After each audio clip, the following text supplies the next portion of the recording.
I'll start from the basics and give you the best of the best of Vedas and Agamas. Listen. Purpose of life is enlightenment. Enlightenment means having the ultimate truth, the most powerful ultimate truths as your operating inner software. Nityananda Satya Nityarupa Vidya Nityananda Satya Nityarupa Brahma Nityananda Vishnu Shivarupa Brahma Nityananda Vishnu Shivarupa. The Aushadha bath really wakes you up, not only your mentally, but it feels like every pore of your body gets well woken up, because when you apply the Aushadha, it gets into your skin, it activates every little cell under the skin, and it just really gets you wide awake. Because with so little sleep, we are able to function and stay all day, do yoga, do power manifestation. I think the Aushadha bath is a huge component of that. Thank you, Swamiji.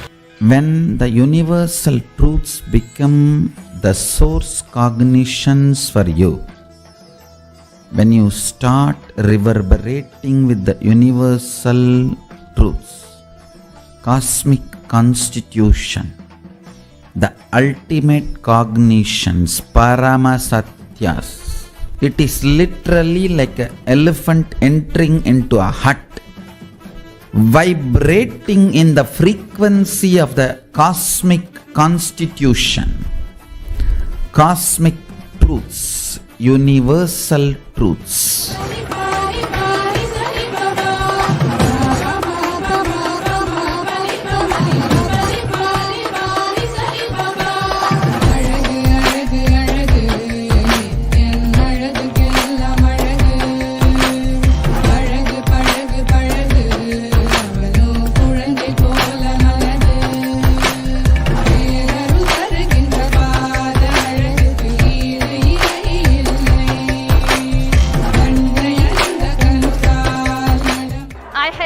Extraordinary experience here. It's just the amazing temple, everything, and the Gurukul kids. Every kid is just like a mini god. My God, so amazing. Also, I had a lot of breakthrough with my power manifesting. So I highly recommend everybody just come, whatever difficulty you face. Just come, because you will never experience this kind of experience at anywhere in the world.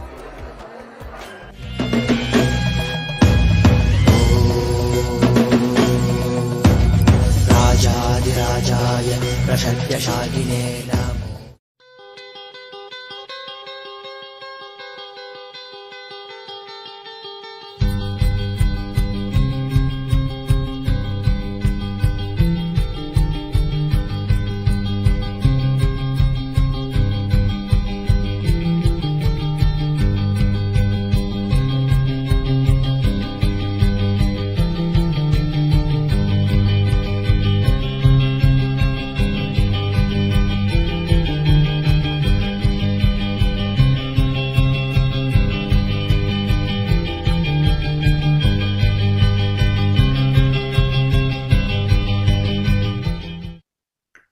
Nityanandam Paramasukadam Kevalam Jnanamurtim Dvandvatitam Gaganasadisham Tattvamasya Ekam Nityam Vimalamachalam Sarvadi Sakshibhutam Bhavatitam Trigunarahitam Sadgurum Tam Namami. Nityanandam. We welcome all our viewers joining us from all around the world. We welcome all Kailasa Vasis joining us from various Kailasa monasteries, gurukuls, centers, temples, ashrams from all around the world. We welcome all our viewers joining us from Kailasa's Nityananda TV, Kailasa's Hinduism Now TV, and who are joining us through two-way video conferencing, Nana Diksha. We welcome all our viewers. Introduction into lifestyle of Kailasa. As we know, lifestyle in Kailasa starts with morning spiritual routine, and our morning spiritual routine starts with Kailasa's Nityananda Yoga. Nityananda Yoga is the authentic yoga, just as how Bhagwan Paramashiva, the primordial cosmic Hindu divinity, had revealed yoga in the original Hindu scriptures. Yoga has a long history directly from Paramashiva, the Adi Yogi, the first yogi who had revealed the principles of yoga and which are recorded in various Hindu scriptures. These scriptures have been compiled by our beloved Guru, Swamiji, the Supreme Pontiff of Hinduism, Jagat Guru Mahasanithanam, His Divine Holiness, Bhagavan Shri Nityananda Paramashivam, and presented in form of very user-friendly. That is the Pratham Vinyasa Krama. Going further, we also have Dvitiya Vinyasa Krama, Tritiya Vinyasa Krama, and Chaturthi Vinyasa Krama, which in a progression have almost more than 508 traditional yoga asanas, along with their scripture references, along with their Shastra Pramanas. In its Kailasa's Nityananda Yoga, each and every single asana is performed along with the chanting utterance of their respective scriptural references, which establish the correctness, the originality, the source of those yoga asanas directly from Hindu scriptures, the authenticity of those yoga asanas, just as how Bhagavan Paramashiva envisioned for humanity. These 108 traditional yoga asanas of Pratham Vinyasa Krama are directly from the scriptures. Practicing them give us the best and the most ultimate benefit. There is no delusion, and just as how Bhagavan Paramashiva envisioned humanity to practice yoga, exactly in that way we are able to practice yoga thanks to the hard work of the Supreme Pontiff of Hinduism of collecting all these Shastric references and aligning our practice to the Shastras. Now let us look at a short video to understand what is happening in the yoga world today.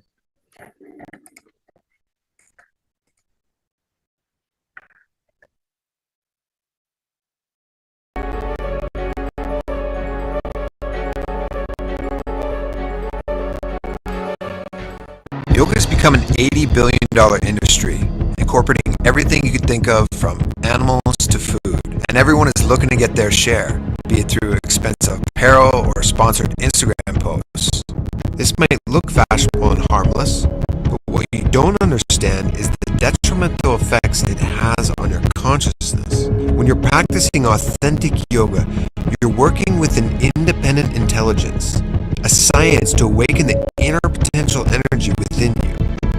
When you add your own twist to yoga, it changes this internal process and brings a different effect on your physiology, psychology, and neurology. Some people practice yoga to build a strong physique, for the healing of an ailment, or for relieving stress and anxiety. However, throughout the years, the original source of yoga has been lost, and the entire science has been diluted.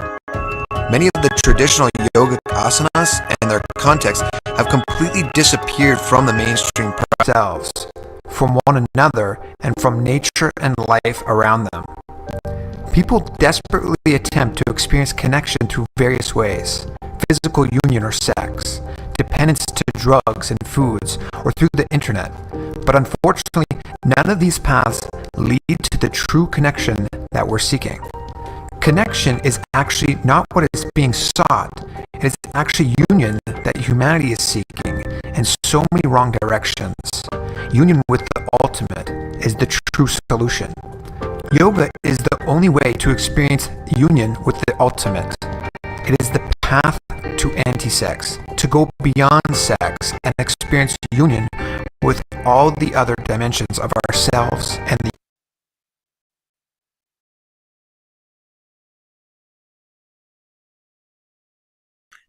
We just saw this short video clip on what is happening in the world of yoga today, how the practice of yoga has become very often so adulterated that we cannot even distinguish between what is happening can be called yoga or not.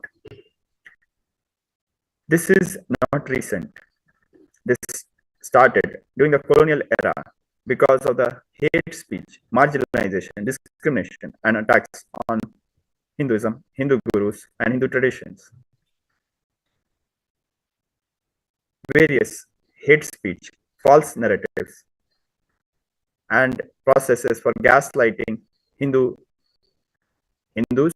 Hindu gurus, Hindu heritage was used by the colonial era government, by the colonial era Hindu music terrorists to justify their vested interests. Looking at example of some hate speech which was used to denigrate and demoralize the indigenous Hindu people from practicing yoga and other Hindu sciences. T.B. Macaulay, the Minister of Education and the Minister of War, T.B. Macaulay, who is responsible for the English education system, which continues till date, had said a single shelf of a good European library was worth the whole native literature of India. Similarly, Winston Churchill had said Indians are a beastly people with a beastly religion.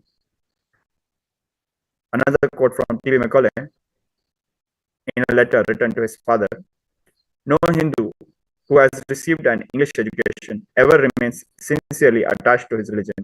If our plans of education are followed up, not be a single idolater among the respectable classes in Bengal 30 years hence."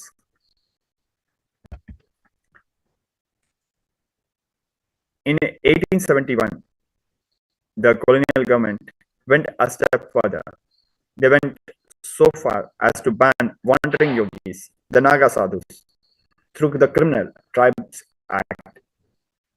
The Criminal Tribes Act, or CTA, declared any person belonging to a tribe mentioned in the list as born criminals. This list was created by the government and updated time to time. This list included sannyasis and yogic masters, the Naga sadhus, and declared all of them as born criminals, who were to be presumed guilty by default.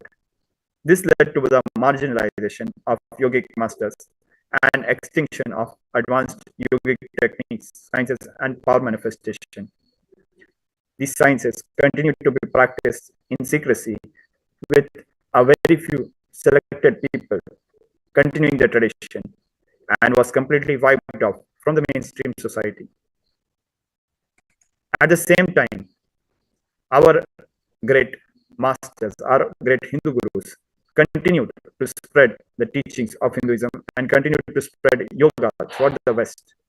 And in consequence, on 11 December 2014, a total of 177 nations worldwide, 177 nations together co-sponsored the resolution to declare 21st June as International Yoga Day. This is a very significant happening. This was the highest number of co-sponsors ever for any United Nations General Assembly resolution. It shows that this resolution was supported by the entire world and not by a marginal number of countries, but really the entire world came together and supported this resolution. This recognition for Hinduism, yoga, did not happen overnight. It happened because Hindu gurus like Paramahamsa Yogananda, Swami Vivekananda, Srila Prabhupada, Maharishi Mahesh Yogi, and others introduced the world to Hinduism and its gifts in the proper context.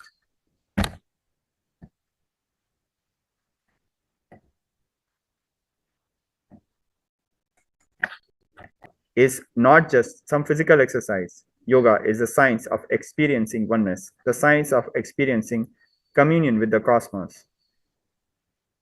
Yoga, in its entirety, in its completion form, has 12 components, such as the first component is the Ashada, or the application of sacred energized herbs, such as Bhasma on the forehead,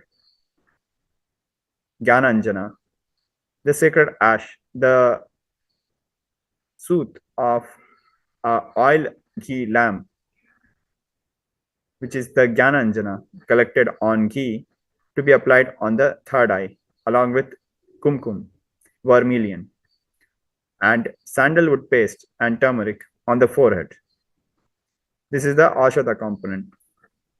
The next component is the Abharna, or the Rudraksh jewelry, such as the Kanthamala around the neck and Sundarvanams on the ears. The next component is the Mandala, or sacred cosmic geometrical shapes carved on copper plates kept in front of us or above us while we are practicing yoga. Optionally, we can have weights where we are practicing kept aside for some of the select asanas. The fifth component are the mantras. The Tantra Dharaka, the chanter, will be chanting the authentic yoga verses as we are practicing these 108 traditional yoga asanas and aligning our practice to the authentic scriptures, holding the space for authentic yoga.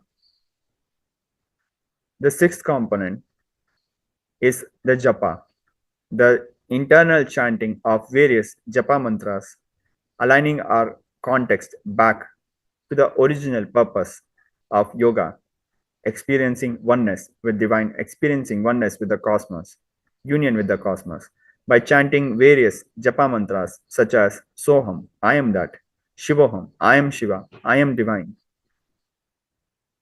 Then the seventh component is the asana, or the physical postures, aligning the bodies to the cosmic geometry. The eighth component are the mudras, various movements of hands, tongue, legs, to lock the flow of vital life energy, the prana shakti in the body.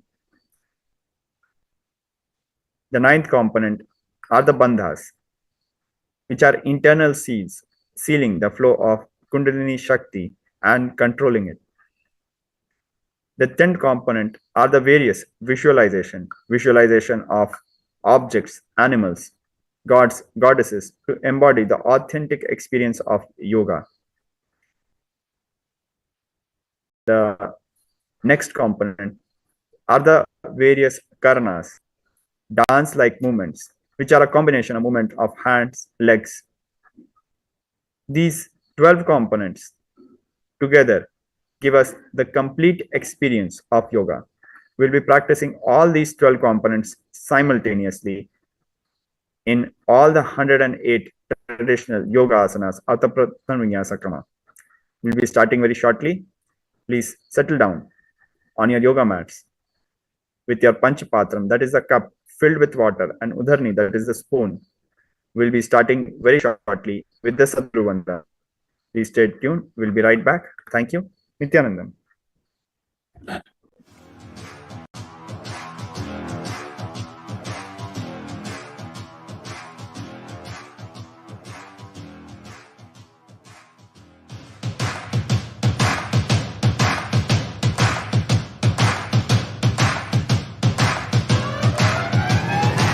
I welcome all of you, the whole world, to come and celebrate, enjoy not only the enlightenment ecosystem, the beauty of how it is getting revived. Be an insider for this great revival process.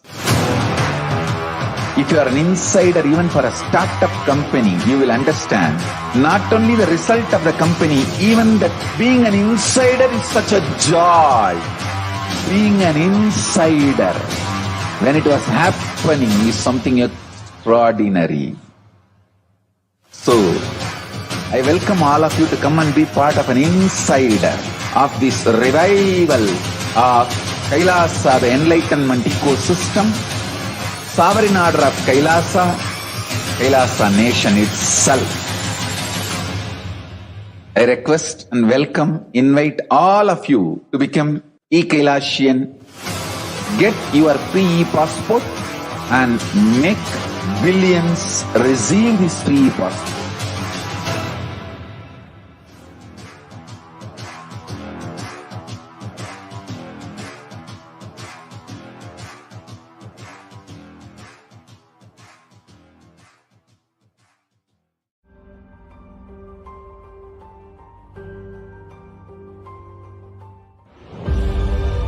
What I mean by the word e-Kailasa, listen intensely.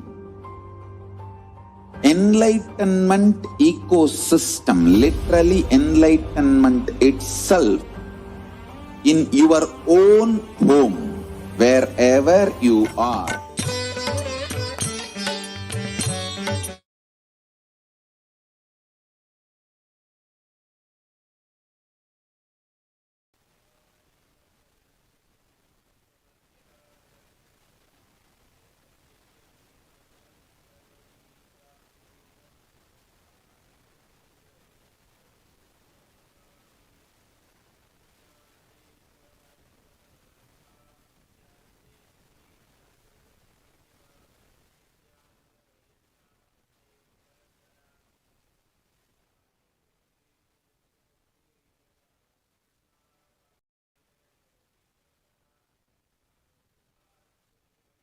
शशिकलां प्रदीपः सर्वेषां अरुणगिरियोगी विजयते।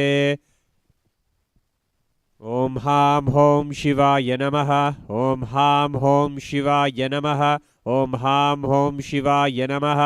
ॐ हां हों शिवाय नमः। ॐ हां हों शिवाय नमः। ॐ हां हों शिवाय नमः। ॐ हां हों शिवाय नमः।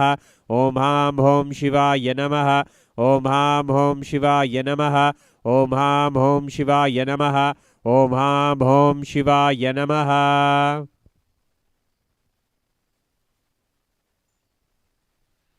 ॐ आत्मतत्त्वं शोधयामि स्वधा।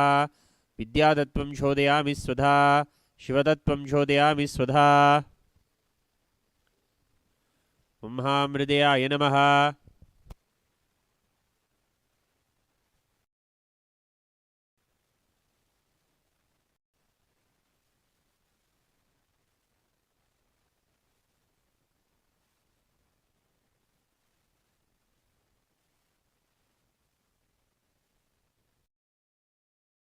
समस्त दुरितक्षयद्वारा भगवच्छ्री नित्यानंद परमशिव प्रीत्यर्थम अद्य पूर्वोक्त एवं गुण विशेषेण विशिष्टायाम् अस्यां शुभदितो पूर्णारोग्ययुक्त दृढ़गात्र यौगिक शरीर सिद्ध्यर्थम परमशिव शक्ति आविष्करणार्थम ज्ञानवैराग्य जीवन मुक्ति प्राप्त्यर्थम नित्यानंद योगाभ्यासं करिष्ये।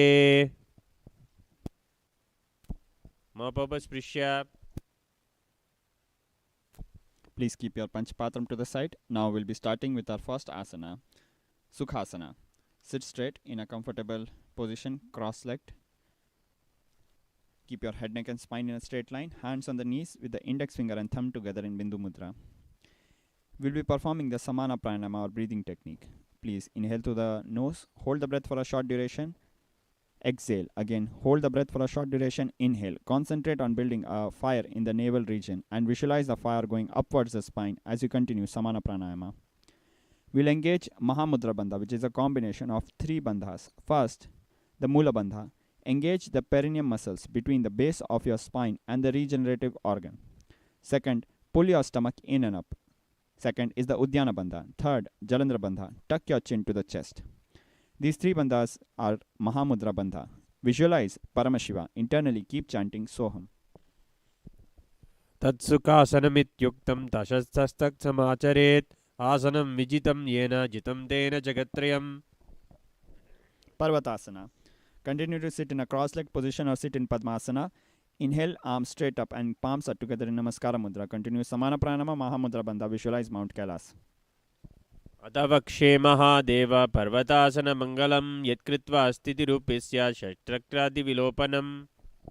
Halipavasana. Bring your legs in front, keep the soles together, and as you exhale, bring your forehead forward to the heels. Lock your hands behind the back in Parshamudra. Gaze at the nose. Continue Samana Pranayama, Mahamudra Bandha. Visualize Swamiji. पूर्व विधियाहुं में जानो उभय पगतली संपुट थानो Nagipavasana. Keep your soles together and bring your elbows on the legs and cup your palms on the floor. Gaze at the nose. Continue Samana Pranama Mahamudra Bandha. Visualize snakes. पूर्व विधि पर आघा नीचे होई कल्हूनि फनास्योई लगावे Kokilasana. Hold your big toes in Prana Mudra with the index and middle finger. As you inhale, straighten your legs, avoid bending the knees. As you exhale, cross your legs and enter into Padmasana. Bring your elbows down, eyes up, forward and down. Continue Samana Pranama Mahamudra Bandha. Visualize bird. अकस्माद् वायु संचारं खोखिलाख्यासनेन च Neti-asana. Stack your ankle and knees, hold your elbows and circle in both directions. Gaze at the nose. Continue Samana Pranama Mahamudra Bandha. Visualize Swamiji. कोड़ा बाम पादकी आसिमाहिली सोय Gajasana. Bring your hands and feet on the floor and lift your hips up in an inverted V position. Scoop your nose to the ground repeatedly. Continue Samana Pranama. Pull your stomach in and up. Uddiyana Bandha. Visualize elephant. नासिकाभ्यां भूमौ नासिकामानीय हस्तदलपर्यन्तं नयेति तं पुनः पुनः कुर्यात् गजासनं भवति Rikshasana. Stop the motion and alternatively bring your heels to the ground. Continue Samana Pranama. Pull your stomach in and up. Uddiyana Bandha. Visualize bear. एकं पादमाकुञ्च्य गयासनं कुर्यात् वृक्षासनं भवति Vaishyasana. Stand tall. Lift your heels up. Balance yourself on the big toes, index, middle and ring fingers on the heart in Hidaya Mudra. Continue Samana Pranama. Uddiyana Bandha. Visualize Swamiji. केसेन पादयुगलं दद्वा तिष्ठे दधोमुखः Urdhav Janu Karna. Stand in half squatting position, heels together, toes blading outwards, knees wide in Arai Mandi. Bring both palms to the chest level. Lift the right knee towards the chest in a circular motion simultaneously. Right hand will follow the foot movement. Return to Arai Mandi and repeat with the left hand and left leg. Balalinga Asana. Starting with the right knee, bring the right knee close to the chest and interlace your fingers in outside in direction in Sarva Shankri Mudra, holding your knee close to the chest. Continue Samana Pranama Mahamudra Bandha. Visualize holding a child. एकं जानूरसियालिङ्ग स्थातव्यं बाललिङ्गनं भवति Padapidanasana. Hold the right foot behind the hip with your hands interlaced in Parshu Mudra. Keep your knees together. Continue Samana Pranama Mahamudra Bandha. Visualize Swamiji. पृष्ठे संत्याप्ति यत्येन पादपीठनमासनं Natrajasana. With your push your right leg behind and hold your right foot from the inside of the foot with the right hand. Extend the left hand forward with the index and thumb together in Bindu Mudra. Continue Samana Pranama. Engage Mula Bandha, the perineum muscles. Visualize Natraja. नटराजं त्रिकोणं च सुप्ताङ्गष्टप्रसारणे Balalinga Asana. This time bring the left knee close to the chest with your fingers interlaced in outside in direction in Sarva Shankri Mudra. Continue Samana Pranama Mahamudra Bandha. Visualize holding a child.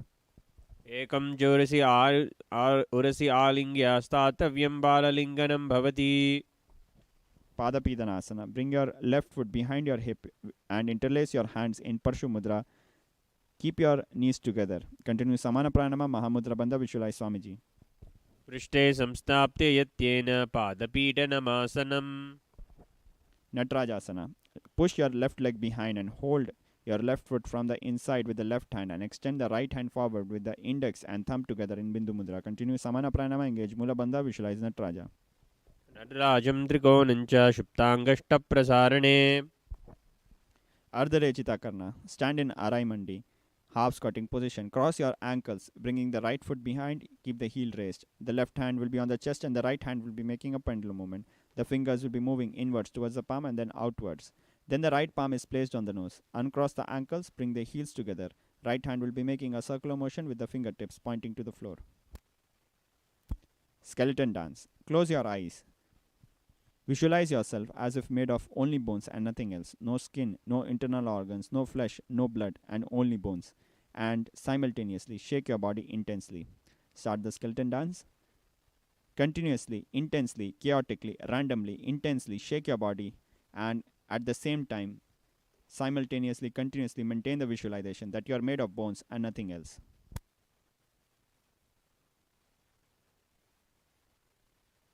Recollect your breath. Katechina Karna. Stand in Arai Mandi. Wrists are crossed above the head, fingers stretched out. Turn to the right while opening your arms. Cross your wrist over the head as you come to the center and continue the motion, repeating to the left side. Tadasana. Stand tall. Lift your arms up, palms facing one another. Continue Samana Pranama. Pull your stomach in and up. Uddiyana Bandha. Visualize palm tree. Internally keep chanting Shivoham. Mahamudra Tadasana Vibhedakan. Uttanasana. As you exhale, bring your arms down, hands by the feet, and head close to the knees. Avoid bending the knees. Continue Samana Pranama. Mahamudra Bandha. Visualize Swamiji. Vimotanam Sada Kuryad Dhantarvatni Patipriyat. Tarakshvasana. Enter into a plank position. Tuck your chin to the chest in Jalandhar Bandha and rotate your head from side to side. Visualize Swamiji. Kashasanam Vashistva Mastakam Varam Varam Dakshina Kukshim Savya Kukshim Nayet Rakshvasanam Bhavati. Bhujangasana. Fall flat to the floor. Raise your chest and head up using your lower back muscles. Open your mouth wide and inhale through the back of the throat in Bhujangani Mudra. Continue Samana Pranama. Engage Mula Bandha. Visualize Cobra. Karabhyanchadaram Drutva Urdhvashirshapanīvahi. Shashasana. From a Gajasana position, lift your knees close to the chest and slightly move your body forward. Alternate your knees to the chest. Continue breathing in a simple natural way through the nose in Sahaja Pranayama. Engage Mula Bandha. Visualize Swamiji. Kajasanam Samstito Janudvayama Kuncha Varam Varam Kartavyam Shashasanam Bhavati. Rathasana. Step one foot between the hands and alternatingly jump your feet between the hands.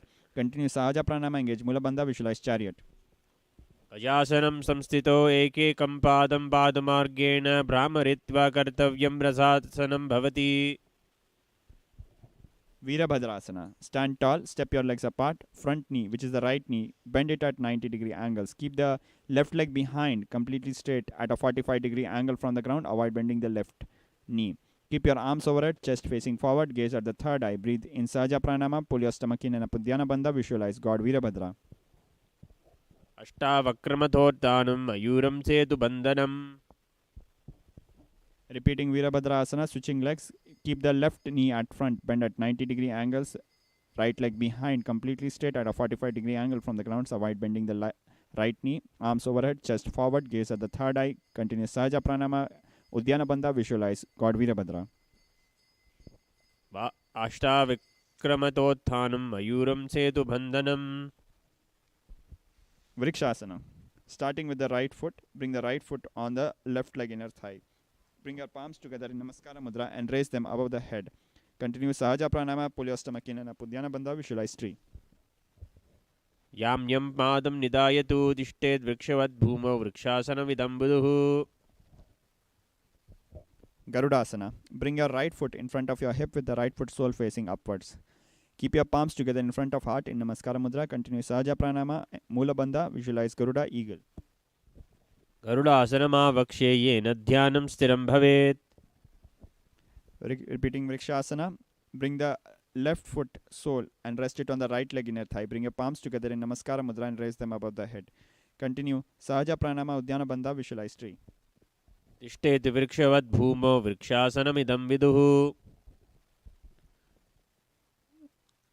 Bring the left foot in front of the hip with the left foot sole facing upwards. Palms together in Namaskara Mudra in front of the heart. Continue Sahaja Pranama, Mula Bandha. Visualize Garuda Eagle. Garudasanama Vaksheyena Dhyanam Stiram Bhavet. Trikonasana. Step your legs apart. Bring your right hand next to the right foot and the left hand up in the air as you tilt it your head and gaze at the hand in the air. Avoid bending the knees. Continue Sahaja Pranama. Engage Mula Bandha. Visualize triangle. Nadarajam Trigonancha Shuptangashta Prasarane. Repeating Trikonasana on the other side. Bring your left hand close to the left foot. Right hand will be up in the air as you tilt your head to gaze at the right hand in the air. Continue Sahaja Pranama, Mula Bandha. Visualize triangle. Uttanapadam Kraunchancha Marichim Virabhadrakam. Nikutaka Karna. Stand in Arai Mandi. Hands are horizontal with the palms facing each other. Alternatively, thrash your heel to the floor and simultaneously switch the position. Now from here onwards, the pranayama will be Brahmari, where we will be buzzing subtly like a bee. The internal chanting mantra, japa mantra, will be Sadashivoham, starting with Angushthasana. Keep your toes on the ground and sit on the heels, palms together in front of the heart in Namaskara Mudra. Continue Brahmari Pranayama, engage Mula Bandha, visualize Swamiji. अंगुष्टमुष्टिकं ज्ञेयं ब्रह्म प्रासादिदं तथा. Sarasana. Fingertips to the floor, palms open facing forward in Varamudra. Stretch your right leg with the toes pointing upwards. Continue Brahmari Pranama, buzzing subtly like a bee while breathing. Engage Mula Bandha, visualize Swamiji. प्रसार्य एकं पादतलं संस्थाप्य त्वेतगादकम्.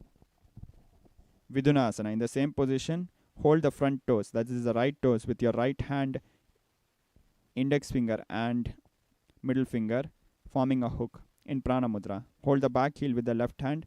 Continue Brahmari Pranama, engage Mula Bandha, visualize Swamiji. कुल्पस्थितो पादमेकं प्रसार्य पत्पादाग्रं संसृते तत्करेण. Sarasana. Bring your fingertips to the floor, palms facing open and facing forward in Varamudra. This time stretch the left leg with the toes pointing upwards. Continue Brahmari Pranama, engage Mula Bandha, visualize Swamiji. प्रसार्य एकं पादतलं संस्थाप्य त्वेतगादकम्.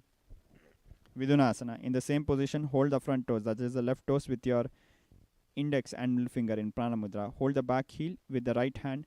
Continue Brahmari Pranama, engage Mula Bandha, visualize Swamiji, avoid bending the knees. कुल्पस्थितो पादमेकं प्रसार्य तत्पादाग्रं संसृते तत्करेण. Brahma Jarunkusa Asana. Bring your feet together, knees together, and sit on the heels with the palms resting on the knees facing upwards. Continue Brahmari Pranama. Engage Mula Bandha. Tuck your chin to the chest in Jalandhara Bandha. Visualize Swamiji. दो फनाम funny होई वैसे ये दी दो गुड़ा ने ऐसे. Kapila Asana. Place your knees on the ground separated wide apart, hands on the respective knees, gaze at the nose. Continue Brahmari Pranama. Pull your stomach in and up. Uddiyana Bandha. Visualize Sage Kapila. उभय भगतिली समत हरावे तीन को माहिलिकोर मिलावे. Bhadra Gorakha Asana. In the same posture, gaze at the third eye. Continue Brahmari Pranama. Engage Mula Bandha. Visualize Swamiji. दो भगतिली संपुत core car Warli भूपरिधारे. Surya Asana. Sit on your heels. Separate your knees wide apart, lifting the knees up. With your hands together, spread the fingers wide, forming a lotus with your hand. This is Padma Mudra. Stretch your arms straight up and tilt your head, gazing through the palms. Continue Brahmari Pranama. Engage Uddiyana Bandha. Pull your stomach in and up. Visualize God Surya, Sun God. एडी दो गुड़ा थारी आने फना फानी बैठक पुनिथाने. Now from here onwards, for the next three asanas, the breathing technique pranayama will be Sahaja Pranayama, simple breathing through the nose. Mandukasana. Lower your arms and knees, relax your toes, sit between the heels, toes touching. Keep your palms on the knees. Now we'll perform Manduki Mudra. Press your tongue against the upper palate of your mouth. Continue Sahaja Pranayama, engage Mula Bandha, visualize frog. जानु युग्मं परस्कृत्य साधयेत् मण्डुकासनम्. Uttana Mandukasana. Bring your hands to the opposite shoulders. Continue Manduki Mudra, pressing your tongue against the upper palate of your mouth. Continue Sahaja Pranayama, pull your stomach in and up. Uddiyana Bandha, visualize frog. एतद्भेकवदुत्तानम् एतदुत्तानमण्डुकम्. Simhasana. Cross your right ankle over the left. Place the right heel underneath the perineum. Bring your hands on the knees. As you exhale, stick your tongue out, gazing at the nose. Continue Sahaja Pranayama, engage Mula Bandha, visualize lion. हस्तो च जानु वो संस्थाप्य स्वांगुलीश प्रसार्य च. Now we'll be restoring Brahmari Pranayama, buzzing subtly like a bee, both while inhaling and exhaling. Bhadrasana. Bring your soles together. Sit on the heels. Separate the knees wide apart. Cross your hands behind the back, holding the opposite toes in Prana Mudra with the index and middle finger. Gaze at the nose. Continue Brahmari Pranayama. Tuck your chin to the chest in Jalandhara Bandha. Visualize Swamiji. गुल्पो च विषणस्यादा वृत्कमेन समाहितः. Kakabhusandi Asana. Sit in a squatting position. Knees are wide. Wrap your arms around the knees to lock your fingers behind the back in Parshumudra. Gaze at the nose. Continue Brahmari Pranayama. Engage Mula Bandha. Visualize a crow. प्रथमे वैशिक उखाड़ताने दो हाथ पगाम्या च आने. Kanipavasana. Bring your palms on the floor, separated shoulder width apart. Lift your hips up, bring your knees above the elbows, keep the toes pointing. Slightly lift your head and balance yourself on the hands. Continue Brahmari Pranayama, engage Mula Bandha, visualize Swamiji. आसन को गुण आसी दुसता होई तो आची होई.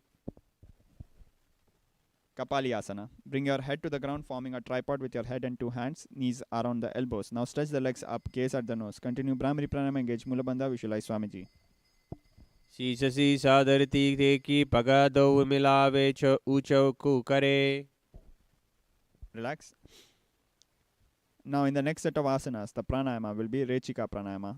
Inhale, hold the breath as long as you can comfortably hold, and then exhale in a slow controlled way. Starting with Parshvamayurasana. Bring your palms on the ground, shoulder width apart, knees to the right side of the body. Press your elbows to the knee and hip region and lean forward. Lift the toes up and stretch the leg to the right side. Gaze at the third eye. Continue Rechika pranayama, slow control exhale. Engage Mula Bandha, visualize peacock. मयूरं दण्डवत् कुर्यात् मयूरं दण्डनामकम्. Now switching sides, repeating Parshvamayurasana. Palms on the ground, shoulder width apart, knees to the left side of the body. Press the elbows to the knee and hip region, leaning forward, lifting the toes up and stretching the legs to the left side. Gaze at the third eye. Continue Rechika pranayama, Mula Bandha, visualize peacock. आसन को गुणपीठी जाई. Bharaganathasana. From a plank position, bring your right leg over the shoulders with the right foot between the hands. Gaze at the third eye. Keep the left knee straight. Continue Rechika pranayama, Mula Bandha. Visualize God Bharaganatha. उत्था पीठग्रियुगलं गतिस्थलमभिरुका. Repeating Bharaganathasana. This time bring the left leg over the shoulders with the left foot between the hands. Gaze at the third eye. Avoid bending the right knee, which is behind. Continue Rechika pranayama. Engage Mula Bandha. Visualize God Bharaganath. आसन को गुणपीठी जाई. Unmukha Pitha Asana. Press your forearms down, lift the hips up high, and keep the tips of the toes on the ground. Gaze at the third eye. Continue Rechika pranayama. Slow control exhale. Engage Mula Bandha. Visualize Swamiji. उत्था पीठाग्रियुगलं गतिस्थलभिरुका. Vashishthasana. Keep your right hand underneath the shoulders. Keep the hips raised up and stack your legs, raising the left hand up in the air as you tilt your head to gaze through the palm. Continue Rechika pranayama. Engage Mula Bandha. Visualize Sage Vashishtha. ऊर्ध्वकुक्कुटवाशिष्ट मरीचिहलमस्त्यकम्. Repeating Vashishthasana. Switch sides and bring your left hand underneath the shoulders. Keep the hips raised up. Avoid sagging the hip region. Legs are stacked upon each other. Raise the right hand up in the air as you tilt your head and gaze through the palm in the air. Continue Rechika pranayama. Engage Mula Bandha. Visualize Sage Vashishtha. ऊर्ध्वकुक्कुटवाशिष्ट मरीचिहलमस्त्यकम्. From here onwards, the internal chanting japa mantra will be Mahasadashivoham. Anjani Asana. Stretch your legs. Keep your toes pointing upwards. Head, neck and spine in a straight line. Sit on upturned palms. Gaze at the nose. Continue Rechika pranayama. Slow control exhale. Tuck your chin to the chest. Jalandhar Bandha. Visualize God Hanuman. दो कर की उभय हाथ कोरवाली माली भेली. Paschimottanasana. Keep your spine straight and bend forward. Hold the big toes in Prana Mudra with the index and middle finger. Avoid bending the knees. Engage all three bandhas in Mahamudra Bandha. Continue Rechika pranayama. Slow control exhale. Visualize Swamiji. जानु परिललाटं तु पश्चिमं तानमुच्यते. Ugrasana. Interlace your fingers behind your head in Parshu Mudra and bend forward, bringing your chest forward and head towards the knees. Avoid bending the knees. Continue Rechika pranayama. Engage all three bandhas in Mahamudra Bandha. Visualize Mother Goddess Kali. स्वपानिभ्यां दृढं धित्वा जानु परिशिरोन्यसेत्. Marichi Asana. Starting with the right knee. Bring your right knee close to the chest and wrap your arm around the raised right knee. Hands will be holding behind the back. Continue Rechika pranayama. Slow control exhale. Engage Mula Bandha. Visualize Sage Marichi. उत्तानपादं क्रौञ्चं च मरीचिं वीरभद्रकम्. Mahamudra Asana. Lower your right knee to the floor and bring your chest forward and down, holding your toes with your hands. Continue Rechika pranayama. Slow control exhale. Engage all three bandhas in Mahamudra Bandha. Avoid bending the right knee. Visualize Swamiji. दाम्बां पग की AD जोई सीवनानि लगावे सोई. Repeating Marichi Asana. This time bring your left knee close to the chest. Wrap your arm around the left raised knee. Hold the hand behind the back. Continue Rechika pranayama. Slow control exhale. Engage Mula Bandha. Visualize Sage Marichi. उत्तानपादं क्रौञ्चं च मरीचिं वीरभद्रकम्. Mahamudra Asana. Lower the left knee to the floor. Bring your chest forward and down. Hold the toes with your hands.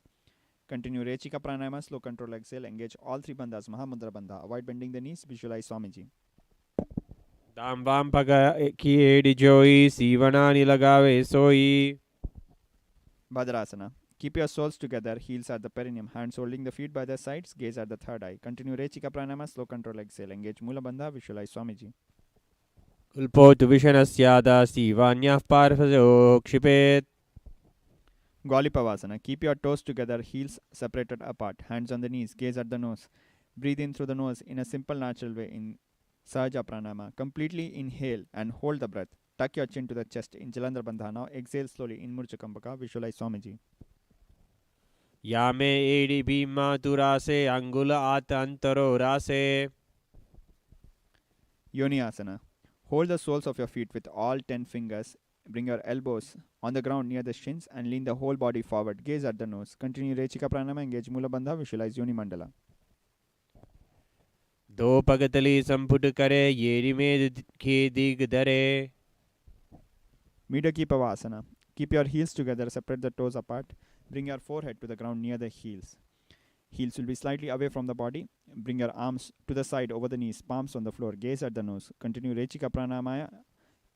Engage Mula Bandha. Visualize Swamiji.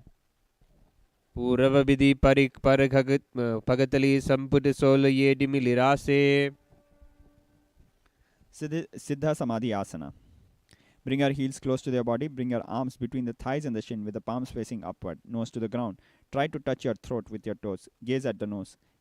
Continue Rechika Pranayama. Engage Mula Bandha. Visualize Paramashiva.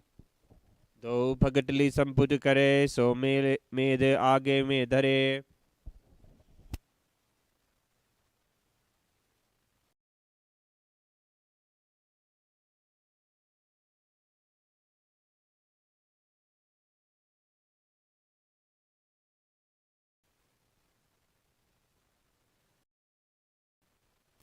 Chinnaki Pavasana. Keep your heels together, separate the toes apart, soles of the foot facing towards the sky. Bring your elbows to the knees, gaze at the nose. Continue Rechika Pranama, engage Mula Bandha, visualize Swamiji. तो पगा की AD धरती मिगावे मेद लगावे. Charpat Chokasana. Sit up straight. Keep your soles together, hands on the knees, pressing them down, bringing it parallel to the ground. Gaze at the third eye. Continue Rechika Pranama, engage Udyana Bandha. Pull your stomach in and up. Visualize Swamiji. दो पगतली संपुट दारे आमगाने करे चारे पसारे. Bhairavasana. Lift your heels off the ground, bringing your toes down and heels close to the navel region. Knees are wide on the ground with the hands by their side in Bindu Mudra with the thumb and index finger touching. Pull your stomach in and up. Udyana Bandha. Visualize Lord Kala Bhairava. कुल्पो संपीड्य चान्योन्यं वृत्क्रमेणोत्थितं शनैः. Samanasana. Bring the left heel close to the perineum and bring the right foot close to the chest. Avoid bending the right ankle and use the right thigh muscles to bring the right foot close to the chest. Gaze at the third eye. Continue Rechika Pranama. Engage Mula Bandha. Visualize Swamiji. समानासनमावक्षे yen सिद्धमन्त्रादिसाधनात्. Apanasana. Bring your right knee over the shoulders, hands on the floor. Extend the left leg up in the air. Avoid bending the left knee. Gaze at the third eye. Continue Rechika Pranama. Engage Mula Bandha. Visualize Swamiji. केवलं पादमे कञ्चा स्कन्धे चारोप्य यत्नतः. Repeating Samanasana. This time bring the right heel at the perineum and bring the left foot close to the chest. Use the left thigh muscles to bring the foot close to the chest. Gaze at the third eye. Continue Rechika Pranama. Engage Mula Bandha. Visualize Swamiji. समानासनमावक्षे सिद्धमन्त्रादिसाधनात्. Apanasana. Bring the left knee over the shoulders, hands on the floor. Extend the right leg up in the air. Avoid bending the right knee. Gaze at the third eye. Continue Rechika Pranama. Engage Mula Bandha. Visualize Swamiji. केवलं पादमे कञ्चा स्कन्धे चारोप्य यत्नतः. Relax. Now from here onwards, the pranama will be Sitkari Pranama. Press your tongue to the root of your front teeth. Inhale a hissing breath through the teeth. Exhale through the nose. The internal japa mantra from here onwards will be Om Nityanandoham. Starting with Gomukhasana. Stack your knees. Left knee will be below, right knee will be stacked on top. Heels by the hips, both sitting bones resting on the mat, fingers interlaced in Parshu Mudra resting on the knees. Engage Mula Bandha, visualize cow's face. सव्ये दक्षिणकुल्पं तु पुष्पपार्श्वे नियोजयेत्. Anusuyasana. Remaining in the same position, hold the toes in Prana Mudra with the index and middle finger. Gaze at the nose. Continue Sitkari Pranama. Pull your stomach in and up. Udyana Bandha. Visualize Rishika Anusuya. दक्षिण गोड़ नीचे थाने वाम वोम थाके ऊपरे आने. Anusuyasana 2.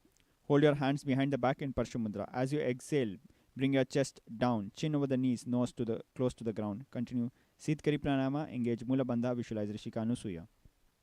जीमना गोड़की सिमदी ऊपर दाव कोड़की सिमदी मिले रासे. Garudasana. Bring your right knee close to the chest, hands on respective knees, spine is straight, gaze at the nose. Continue Sitkari Pranama, engage Mula Bandha, visualize Garuda Eagle. दावो पगामोड़ी मेडी आल्यूम गोल्पा मूलद्वारिणी छेदे.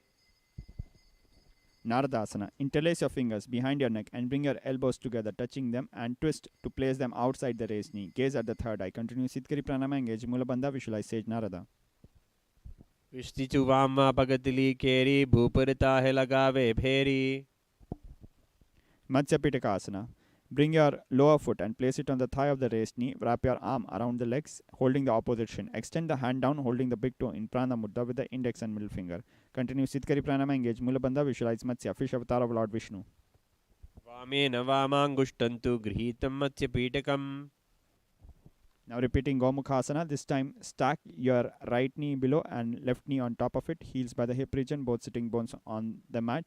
Fingers interlaced and resting on the knees in Parshu Mudra. Continue Sitkari Pranama. Engage Mula Bandha, visualize cow's face. दक्षिणे पितसा सव्यं गोमुखं गोमुखं यथा. Anusuyasana.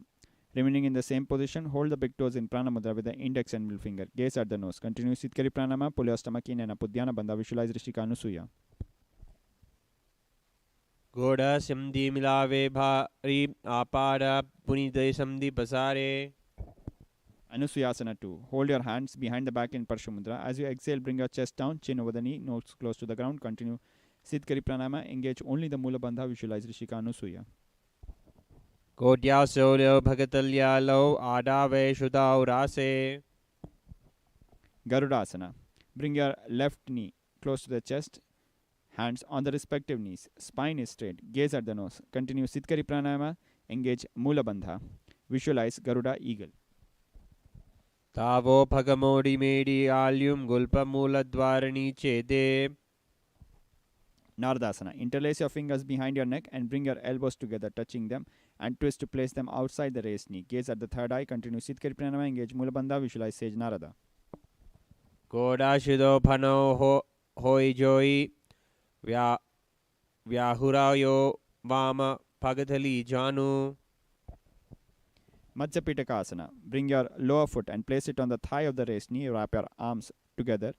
Wrap your arm around the legs, holding the opposite shin. Extend the hand down, holding the big toe in Prana Mudra with the index and middle finger. Continue Sitkari Pranama. Engage Mula Bandha. Visualize Matsya, fish avatar of Lord Vishnu. योमि वामेन संपीड्य मेद्राडु परिरक्षणम्. Matsyendrasana. Keeping one foot on the opposite thigh, put the elbow onto the thigh of the opposite raised knee and its palm holding the face. Twist outside the raised knee, keeping the other hand on the floor behind. Gaze at the third eye. Continue Sitkari Pranama. Engage Mula Bandha. Visualize Sage Matsyendranath. उदरं पश्चिमा भासं कृत्वा तिष्ठेति यत्नतः. Kubasana. From Matsyendrasana, release the hand from the face, reaching for the toes. Raise the hand behind. Raise the back hand, bringing the thumb to the ear. Gaze at the third eye. Continue Sitkari Pranama. Engage Mula Bandha. Visualize a camel. आसन को गुण झोलो जाए. From Kubasana, moving on to Matsyendrasana 2, bring your front hand to hold the front shin. Release the back hand on the ground behind you. Twist to look behind. Gaze at the third eye. Continue Sitkari Pranama. Engage Mula Bandha. Visualize Sage Matsyendranath. मत्स्येन्द्रपीठं जतर प्रदीप्तं भ्रजन्दरुग्मण्डलकण्डलास्त्रम्. Repeating Matsyendrasana on the other side. Keeping one foot on the opposite thigh, put the elbow onto the thigh of the opposite raised knee and its palm holding the face. Twist outside the raised knee, keeping the other hand on the floor behind. Gaze at the third eye. Continue Sitkari Pranama. Engage Mula Bandha. Visualize Sage Matsyendranath. धम्रांगं पादमेयं किहि दक्षिजानुपरिण्यसेत्. Kubasana. Release the hand from the face, reaching for the toes, holding the toes in Prana Mudra with the index and middle finger. Raise the back hand, bringing the thumb to the ear. Gaze at the third eye. Continue Sitkari Pranama. Engage Mula Bandha. Visualize camel. आसन को गुण झोलो जाए. Matsyendrasana. Bring your front hand to hold the front shin. Release the back hand on the ground behind you. Twist to look behind. Gaze at the third eye. Continue Sitkari Pranama. Engage Mula Bandha. Visualize Sage Matsyendranath. अध्याससेते kundalini प्रबोधं दग्धक स्थिरत्वं हि ददाति पुंसाम्. Padmasana. Bring your feet onto the opposite thighs, hands on the respective knees, gaze at the nose. Press your tongue against the back of your teeth. Inhale through the mouth and exhale through the nose in Sitali Pranayama. Engage all three bandhas in Mahamudra Bandha. Visualize Paramashiva. आसनं द्विदिदं प्रोक्तं पद्मं वज्रासनं तथा. Now from here onwards, the internal chanting japa mantra is Om Nityananda Mahasadashivoham. Padmasana. 2 remaining in Padmasana. Hold the opposite toes in Prana Mudra with the index and middle finger. Press your tongue against the teeth, inhaling through the mouth and exhaling through the nose in Sitali Pranayama. Gaze at the nose. Engage perineum muscles. Mula Bandha. Visualize Mother Goddess Lakshmi. उत्थानौ चरणौ कृत्वा उरु संस्थौ प्रयत्नतः. Kukutasana. Remaining in Padmasana. Insert the arm through the legs, balancing yourself on your hands. Gaze at the third eye. Breathe through the nose in a simple natural way. Sahaja Pranayama. Engage Mula Bandha. Visualize Rooster. निवेश्य भूमा वास्तिस्तेद्व्योमस्थः कुक्कुटासनः. Badakeki Asana. Remaining in Padmasana. Rise up onto your knees. Palms on the floor, fingers facing you, elbows into the abdomen. Lean the body onto the elbows. Lift the knees and head up. Gaze at the third eye. Continue Sahaja Pranayama. Engage Mula Bandha. Visualize Swamiji. मयूरं पादं मकं कुर्यात् धधकेकीति कह्यते. Mayurasana. From Badakeki, extend your legs behind, folding your feet upwards. Gaze at the third eye. Continue Sahaja Pranayama. Engage Mula Bandha. Visualize Peacock. अथ वक्षे Mahadev मयूरासनमुत्तमम्. Makarasana. Lay on the floor. Bring your forehead on the ground. Interlace your fingers behind the head in Parshumudra. Open your legs with the toes pointing to the sides. Continue Sahaja Pranayama. Engage Mula Bandha. Visualize Crocodile. शिरश्च धृत्वा करदण्डयुग्मे देहाग्निकारं मकरासनं तत्. Salabhasana. Hands on the ground under the shoulders. Keep your legs together and raise the thigh and feet off the floor. Avoid bending the knees. Continue Sahaja Pranayama. Engage Mula Bandha. Visualize Locust. पादौ च शून्ये वितष्टिचोर्ध्वं वदन्ति पीठं सलभं मुनीन्द्रा. Ustrasana. With your hands, hold onto your feet and press your heels to the hip region while contracting your abs and mouth. Continue Sahaja Pranayama. Engage Mula Bandha. Visualize Camel. आकूच सम्य गुडरास्त्यगादा मुष्ट्रञ्च पीठं योगिनो वदन्ति. Dhanurasana. With your hands holding the respective feet, raise your chest and thighs, bending your body like a bow as you balance yourself on your lower belly. Continue Sahaja Pranayama. Engage Mula Bandha. Visualize bow. कृत्वा धनुस्तुल्यवत्तितर्तिताङ्गिं गद्दाय योगी धनुरासनं तत्. Now from here onwards, the internal chanting japa mantra will be Om Nityananda Paramashivoham. Bhagasana. Raise yourself up. Keep your heels outside of the hip region. Sit on the knees with the toes beneath the perineum region. Rest the palms on respective knees. Gaze at the third eye. Continue Sahaja Pranayama. Engage Mula Bandha. Visualize Swamiji. उलता मोड़ी पावदो वैसे बाहुरो जुगति करे इके ऐसे. Gohi Asana. Hold your opposite elbows on the ground, interlacing your fingers in Parshu Mudra. Crown of the head will be on the ground, hands will be supporting the head. Walk your feet in, press the hips up, aligning the hips over the shoulders. Lift your feet up, keeping your calves and thighs together. Heels resting on the hip region. Gaze at the nose. Continue Sahaja Pranayama. Engage Mula Bandha. Visualize Swamiji. दो हाथ की कहूँ निजोई पुनिहा काली जाने दोई.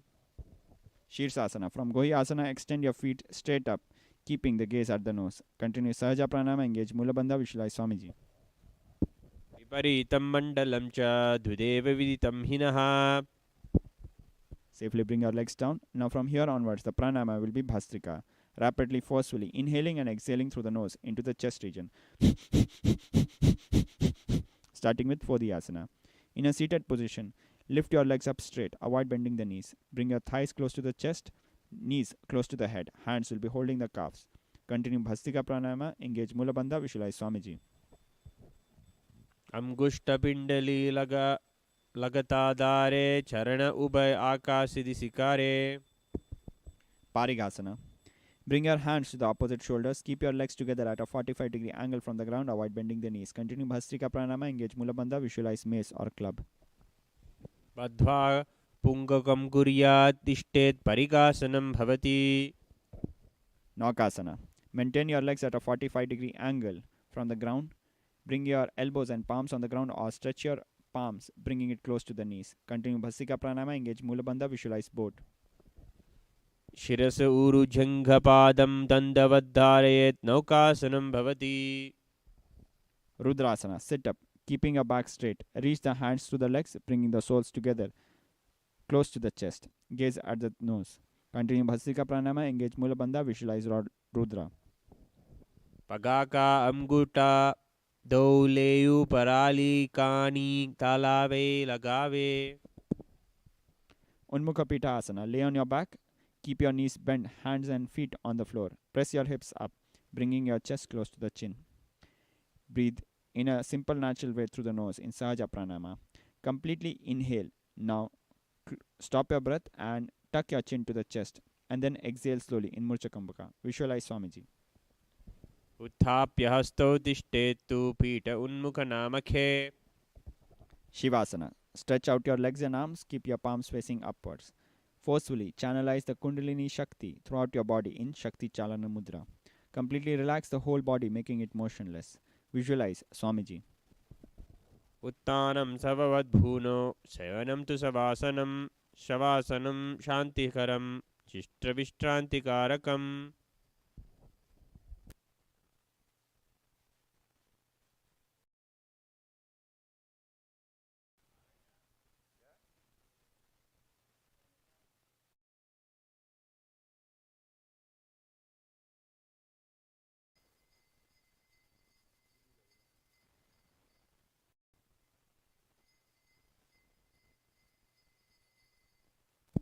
Now start to wiggle your fingers and toes. Stretch your arms and legs out. Stretch side to side. Rock yourself up to comfortable seated position. Bring your head, neck and spine in a straight line. Hands in front of the heart in Namaskara Mudra. Very shortly we'll be closing with the Pura Mantra and bowing down at Swamiji's feet, at the feet of our beloved Guru, the Supreme Pontiff of Hinduism, Jagat Guru Mahasanidanam, His Divine Holiness, Bhagwan Shri Nityananda Parameshwaram, offering our gratitude and surrender, praying for His grace and blessings. Now we'll close with the Purna Mantra. ॐ पूर्णमदः पूर्णमिदं पूर्णात् पूर्णमुदच्यते पूर्णस्य पूर्णमादाय पूर्णमेवावशिष्यते. ॐ शान्तिः शान्तिः शान्तिः. हरिः ॐ तत्सत्. सर्वं भगवच्छ्री नित्यानन्द परमशिवपादुकार्पणमस्तु. ॐ नित्यानन्दम्.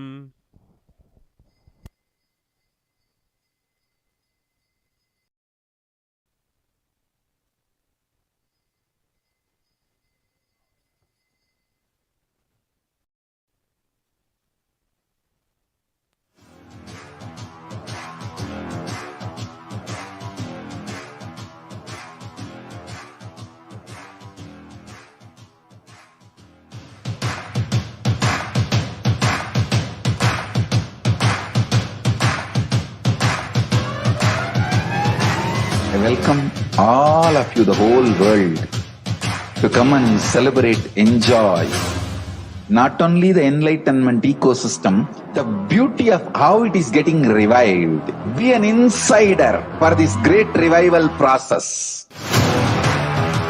If you are an insider even for a startup company, you will understand not only the result of the company, even that being an insider is such a joy. Being an insider when it was happening is something. Nityanandam, welcome back.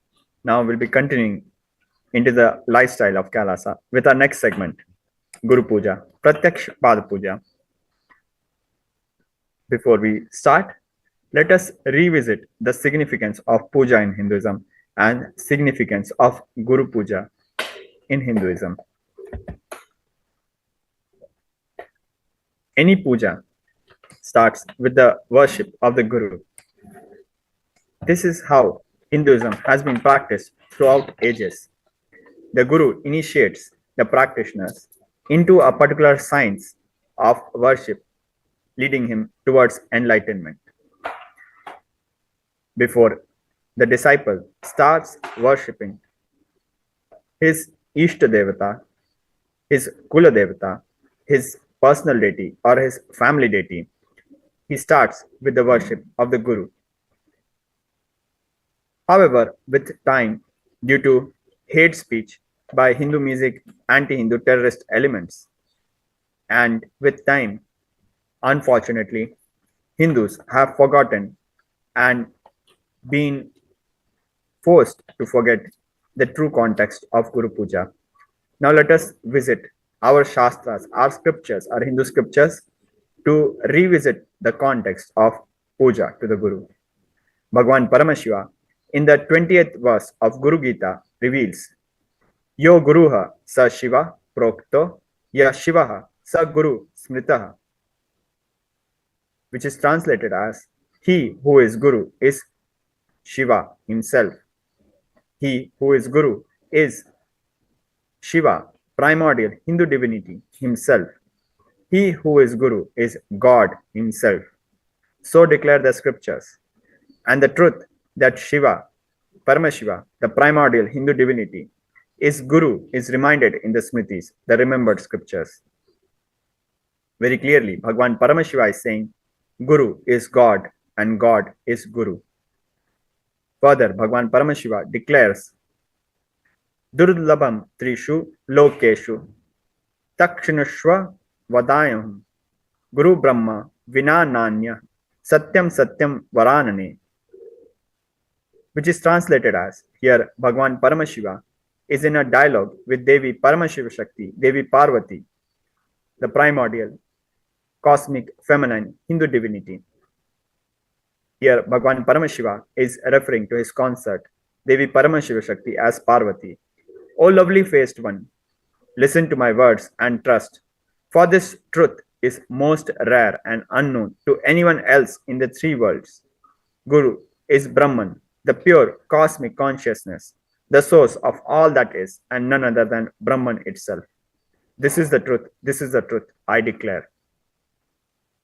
Bhagwan Paramashiva is very clearly revealing Guru is Brahman, the pure cosmic consciousness, the source of all that is, and none other than Brahman itself. If we refer to the exact verse, Guru Brahma Vina Nanya, and further Bhagwan Paramashiva is emphasizing that this is the truth, saying Satyam Satyam Varanne, this is the truth, I declare. Very clearly, Bhagwan Paramashiva has set the context and prepared us for this sacred secret. Durlabham Trishu Lokeshu Takshunashva Vadayam. Durlabham, it is the rarest of the rare. Trishu Lokeshu, in the three worlds. Takshunashva Vadayam, unknown to anyone else in the three worlds. This is the truth, most rare and unknown to anyone else in the three worlds. O lovely faced one, Parvati, listen to my words and trust, for this truth is the most rare and unknown to anyone else in the three worlds. Now we may wonder why Bhagwan Paramashiva has to set the context. Just in the previous verse, Bhagwan Paramashiva revealed the complete truth. Yo Guruha Sa Shiva Prokto Ya Shivaha Sa Guru Smritaha. Very clearly, Bhagwan Paramashiva has said, Guru is Shiva himself and Shiva is Guru. Let us understand the context in which the Guru Gita, which literally translates as Song of Guru, was revealed. Guru Gita is part of the Skanda Purana. It starts with Devi Paramashiva Shakti as Parvati noticing Bhagwan Paramashiva bowing down to somebody. Devi Paramashiva Shakti exclaims, Swami, referring to Paramashiva, asking and praying to Paramashiva, the one that is Paramashiva, to whom the whole world bows down, to the one the whole world prostrates, to whom could Bhagwan Paramashiva being bowing down again and again with the reverence. With this, the revelation of Guru Gita starts, where Bhagwan Paramashiva says that he bowed down repeatedly again and again to the feet of the Guru, because Guru is Shiva and Shiva is Guru. There's a very important significance of this understanding that Guru is Shiva and Shiva is Guru. Guru is God and God is Guru. Let us watch a short video to understand this context directly from our Guru, the Supreme Pontiff of Hinduism, Bhagwan Shri Nityananda Paramashivam.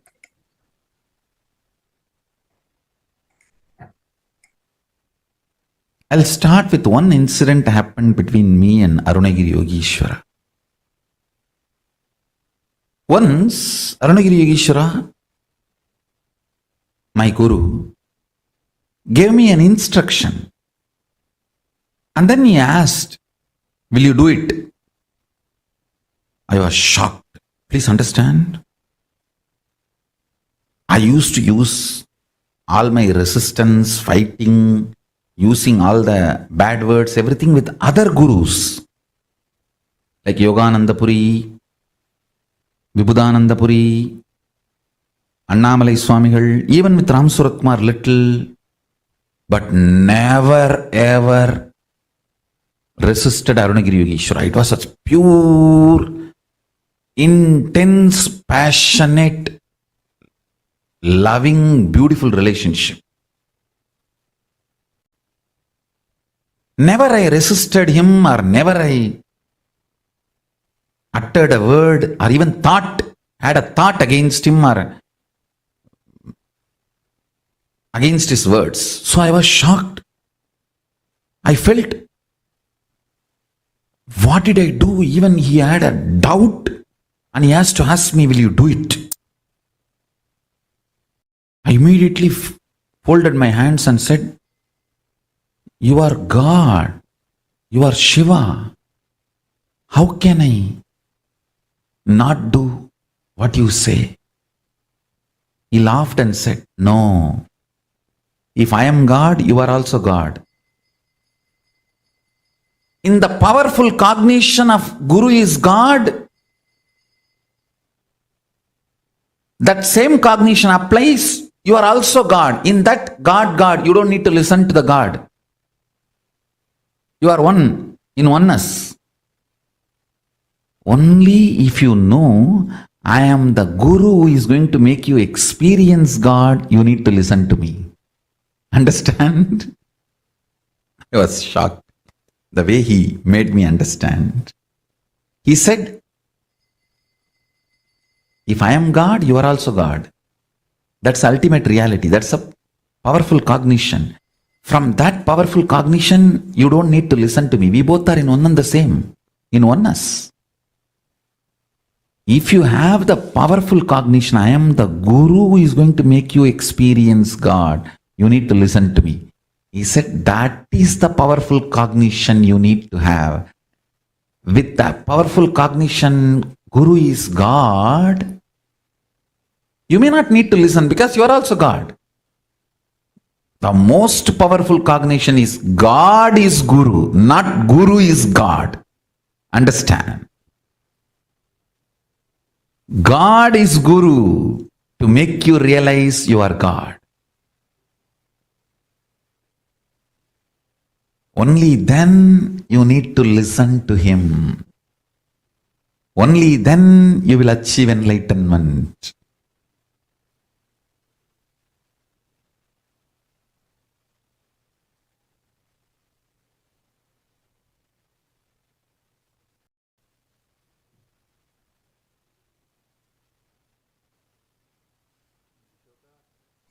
Now, we just heard directly from our beloved Guru, from our Guru, Swamiji, the Supreme Pontiff of Hinduism, Jagat Guru Mahasanidhanam, His Divine Holiness, Bhagwan Shri Nityananda Parameswaran, how Guru is God and God is Guru. From the logic that Guru is God, we are also God. This itself is shocking. We must understand the sacred truth. Paramashivoham, I am Paramashiva, is not exclusive.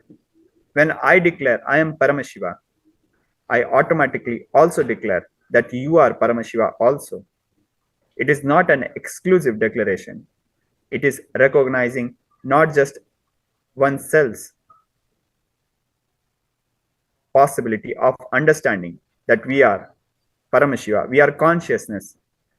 We are not just the body, we have the body, but ultimately identifying ourselves with our consciousness, realizing, awakening to the truth that we are Paramashiva.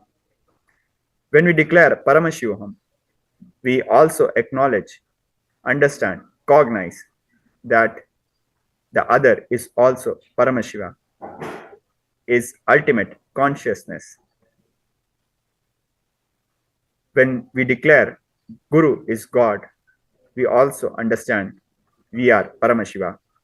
But only when we declare God is Guru, when we declare Shivaha, Saguruha, that Shiva, God, is Guru, we understand Bhagwan Paramashiva incarnated in front of us in form of Guru, who will lead us to God. Guru is the embodiment of God when God, Bhagwan Paramashiva, incarnates as Guru to lead us to realize that we are God. That is why we listen to the Guru, because he is going to lead us to God. Now, let us listen to another video of our Guru, the Supreme Pontiff of Hinduism, where he reveals further secrets about puja.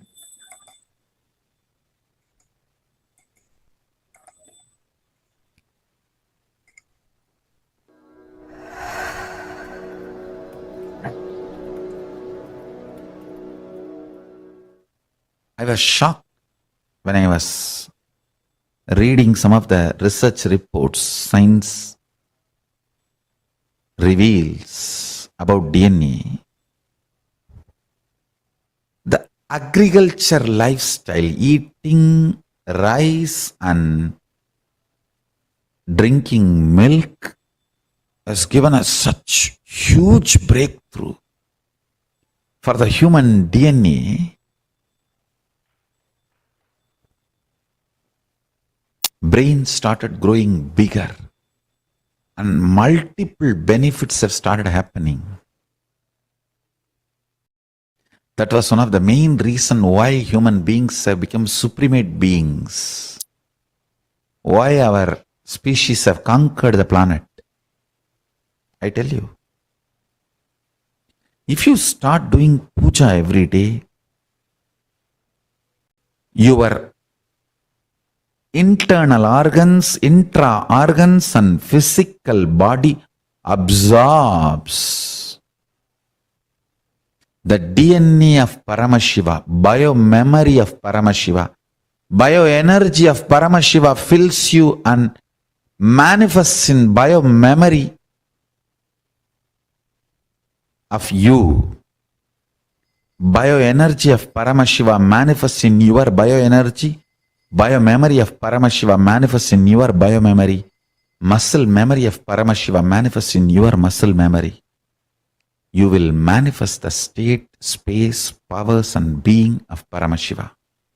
I can give you 1,000,000 reasons, 1,000,000,000 evidences. All the great achievements of Hindus, all the great contributions of Hindus to the world is from puja.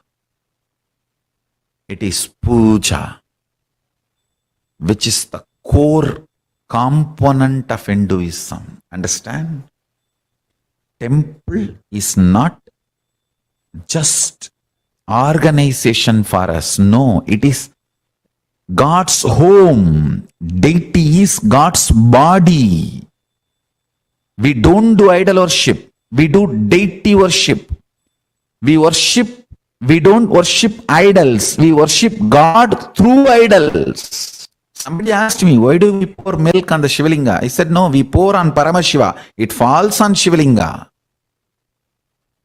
We pour on Paramashiva. It falls on Shivalinga. We worship God through deity. Understand? Puja makes you manifest extraordinary powers. It fills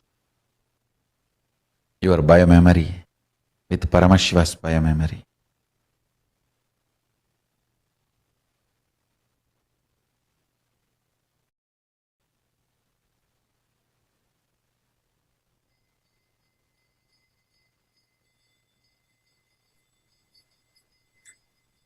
Now, Continuing with another very important verse from Guru Gita.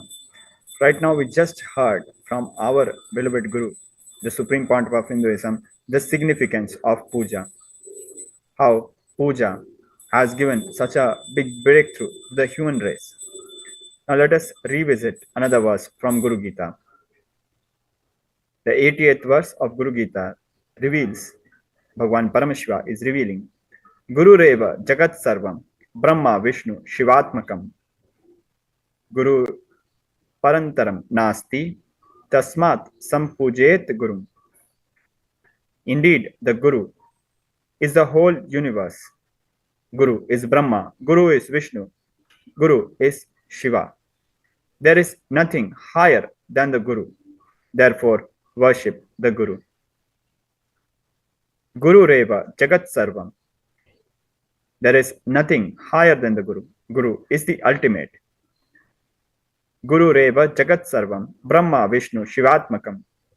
Guru is Brahma, Guru is Vishnu, Guru is Shiva. Indeed, the Guru is the whole universe. Gurura Parantaram Nasti Tasmat Sampujet Gurum. Therefore, worship the Guru. Now, just as how Bhagwan Paramashiva has guided us, now we'll be worshipping the Guru. As how puja in Hinduism, since ancient times, since time immemorial, has always started with the puja to the Guru. We'll be starting our morning spiritual routine with the puja to the Guru. The next segment is the Pratyaksh Pada Puja, the sweetest, most auspicious, most sacred ritual of Sanatana Hindu Dharma, of offering our worship and gratitude at the lotus feet of our Guru. We'll be back with our next segment of Pratyaksh Pada Puja. Thank you, Nityanandam.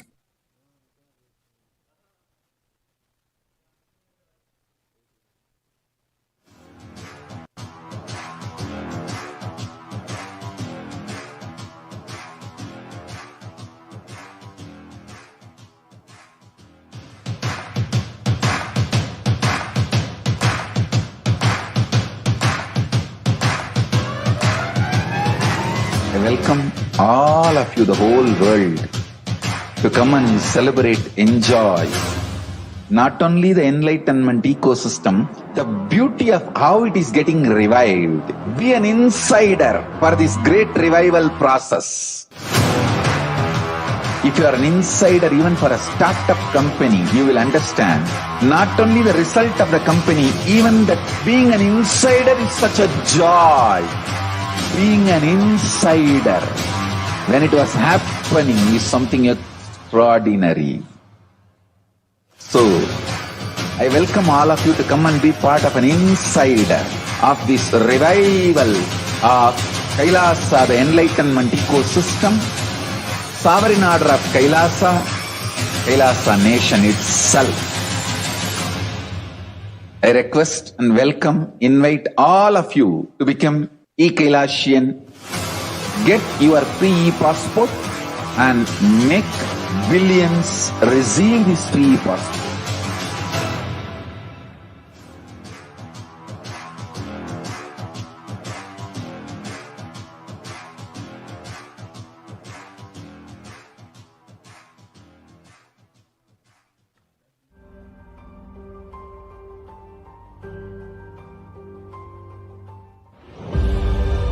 What I mean by the word e-Kailasa, listen intensely. Enlightenment ecosystem, literally enlightenment itself, in your own home, wherever you are. If you cannot come to Kailasa, it's okay. Kailasa can come to you.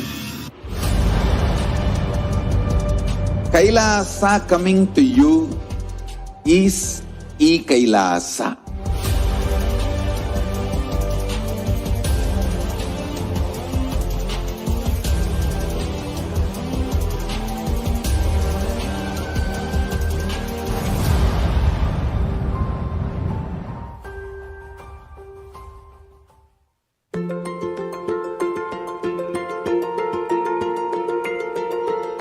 Kailasa is the totality of the knowledge I received from my gurus and practice manifested in my life, perfected by teaching millions of people from all cultures, time zones, backgrounds, genders, nationality, race, from every creed.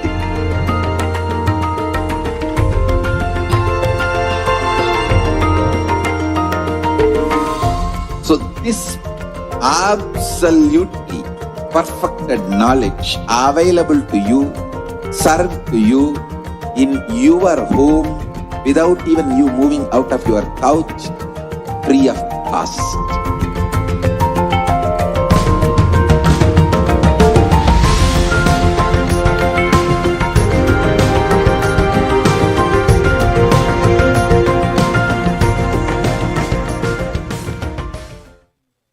Modern science says that all that exists, whether manifest or unmanifest, is a probability. Infinite probabilities create a quantum field of infinite potential. An observer collapses the probability wave into a particle. Your intention thus creates the reality. Called the observer effect, it is the very act of observation that precipitates any reality into existence. Hinduism is far advanced than this primitive understanding in the modern day.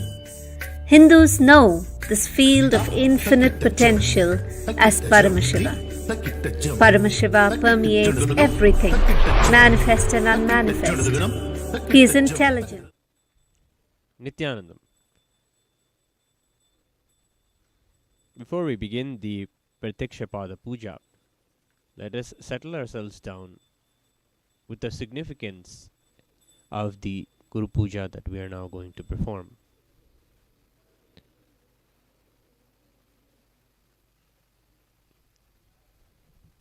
The Guru Puja begins with the Sadguru Vandanam, which describes the enlightened qualities of our beloved Guru, the Supreme Pontiff of Hinduism, Bhagavan Sri Nityananda Parameshwar. The one who is in eternal bliss, the one who is in the Parama Sukha. No matter where he is always in Sukham, feeling at home, feeling homely. Kevalam Jnanamurtim, meaning that he is the embodiment of the supreme knowledge of enlightenment itself. Seeing him, remembering him, following him will also lead us to the same attainment of enlightenment. Dvandvatitam Gagana Sadrisham, meaning that he is beyond the duality, the right, wrong, cold, hot, joy or sorrow. The opposites that we, with our binary logic, see in this world is something that he is beyond. Tattvamasya Laksham, meaning that he is the goal of the supreme Mahavakya Tattvamasi, meaning you are that. He helps you to realize you are that, and he is in the state of oneness, that you are that. Ekam Nityam, meaning he is the only eternal thing. He will always be there during your life and after your life also. He is eternal, imperishable. Vimalam Achalam. Vimalam means purity, absolutely untouched. Achalam, meaning he is the mountain of purity, a mountain which is so vast and immovable. Such is his purity that everything revolves around the purity that he manifests. Ekam nityam vimalamachalam sarvadhi sakshibhutam. The Dhi, or the intelligence that is there in everyone, he is the embodiment of that very intelligence that is there in everyone. We now recognize that he is within us and he is around us in all the beings in the form of Dhi. Bhavatitam, the one who is beyond all moods and emotions. Trigunarahitam, the one who plays with the gunas of sattva, rajas and tamas.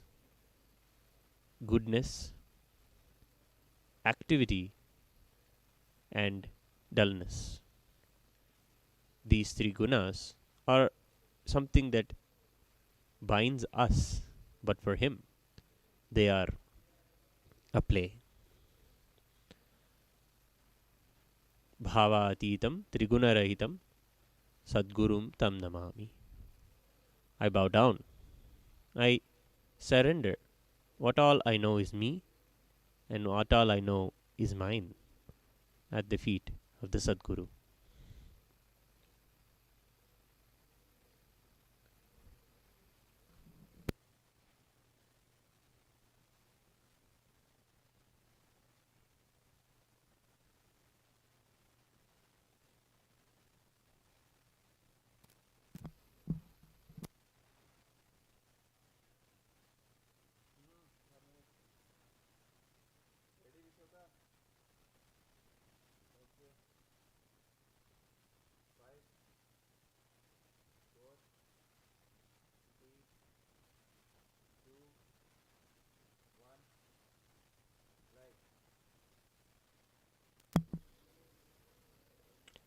Before we begin the Pratyakshapada Puja, please declare the following statements with integrity and authenticity.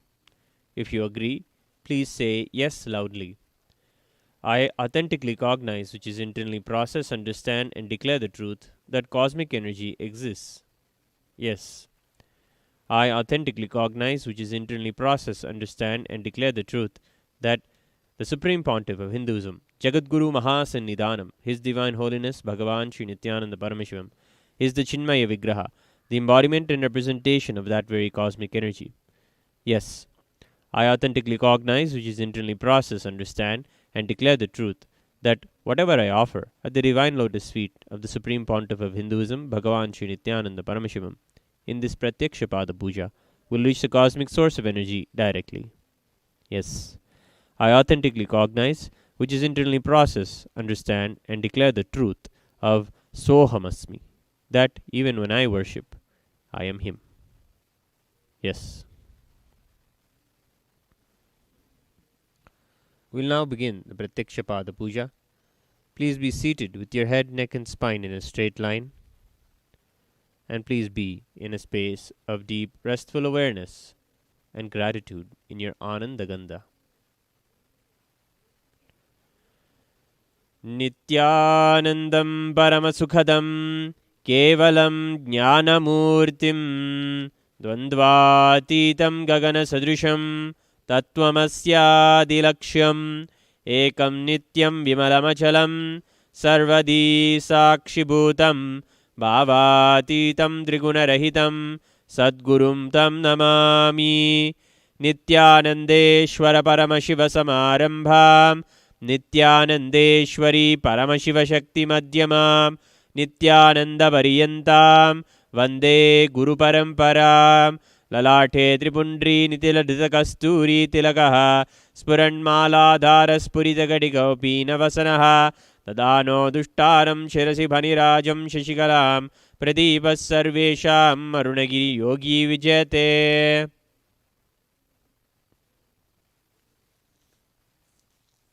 Achamya Omatmadattvam Shodhayami Svadha Vidyadatvam Shodhayami Svadha शिवतत्त्वं शोधयामि स्वधा। ब्रह्मामृदयाय नमः।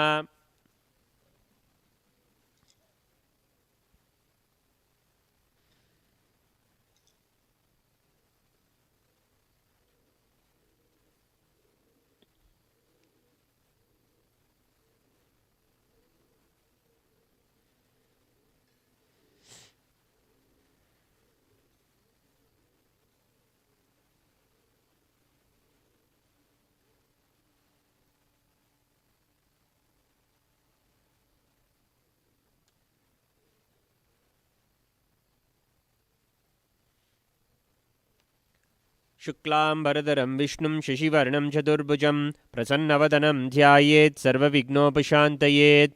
प्राणानायम्या ॐ home ईशानमूर्धाय नमः। ॐ ह्रीं तत्पुरुषवक्त्राय नमः। ॐ हुं गुरुदेवाय नमः। ॐ ह्रीं वामदेवक्याय नमः। ॐ हं सज्जोजातमूर्ते नमः। मां हृदयाय नमः। ॐ ह्रीं शीर्षे नमः। ॐ हुं शिखाय नमः। ॐ ह्रीं कवचाय नमः। ॐ हों नेत्रेभ्यो नमः। ॐ हस्त्राय नमः। ॐ होम ईशानमूर्धाय नमः। ॐ ह्रीं तत्पुरुषवक्त्राय नमः। ॐ हुं गुरुदेवाय नमः। ॐ ह्रीं वामदेवक्याय नमः। ॐ हं सज्जोजातमूर्ते नमः। मां हृदयाय नमः। ॐ ह्रीं शीर्षे नमः। ॐ हुं शिखाय नमः। ॐ ह्रीं कवचाय नमः। ॐ हों नेत्रेभ्यो नमः। ॐ हस्त्राय नमः। ॐ होम ईशानमूर्धाय नमः। ॐ ह्रीं तत्पुरुषवक्त्राय नमः। ॐ हुं गुरुदेवाय नमः। ॐ ह्रीं वामदेवक्याय नमः। ॐ हं सज्जोजातमूर्ते नमः। मां हृदयाय नमः। ॐ ह्रीं शीर्षे नमः। ॐ हुं शिखाय नमः। ॐ ह्रीं कवचाय नमः। ॐ हों नेत्रेभ्यो नमः। ॐ हस्त्राय नमः। ॐ होम ईशानमूर्धाय नमः। ॐ ह्रीं तत्पुरुषवक्त्राय नमः। ॐ हुं गुरुदेवाय नमः। ॐ ह्रीं वामदेवक्याय नमः। ॐ हं सज्जोजातमूर्ते नमः। मां हृदयाय नमः। ॐ ह्रीं शीर्षे नमः। ॐ हुं शिखाय नमः। ॐ ह्रीं कवचाय नमः। ॐ हों नेत्रेभ्यो नमः। ॐ हस्त्राय नमः।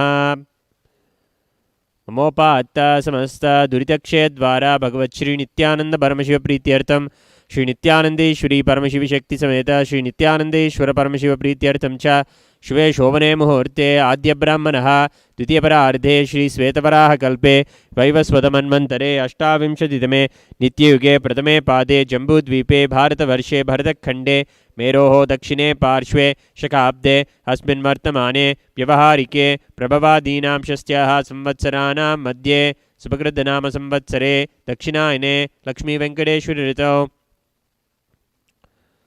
तुलामासे कृष्णपक्षे दक्षिणायने तुलामासे कृष्णपक्षे पंचम्यां शुभतिथौ भानुवासरयुक्तायाम् आरुद्रानक्षत्र साध्ययोग कौलवकर्ण एवं गुणविशेषणविशिष्टायाम् अस्यां शुभतिथौ श्री कैलासोन्नतद्वादशान्तश्यामलापीठारूढ श्री मीनाक्षी सुन्दरेश्वराभिन्नस्वरूप परशिवपुत्र रत्नकुमार गुरुमन्यतुल्यावतार श्री पार्वती स्तन्यपानलब्ध दिव्यज्ञानविश्रुत सकल निगमागमसारभूत द्राविड वेद प्रवक्त्रे श्रीमत् परमशिव करुणा समधिगत मुक्तामय चतुरश्रया नगीयमान छत्र चामर श्री चिन्हकाहलादि समस्त बेरडावल्यलंकृत ज्ञान विज्ञान चक्रवर्ती सर्वजन संघ सद्यो निर्वाण दीक्षा व्ययापवर्ग वर्ष विश्रान जीमूत परमत कलभ केसरी शैव सिद्धांत स्थापनाचार्य श्री राजाधिराज पाण्य महाराज गुरु क्षपणशाख्यादि महांधकार निवारण ज्ञान भानु वीक्षणा नरहार ध्वदोच्छेदन पूर्वक श्रीमद वृषभध्वज स्थापक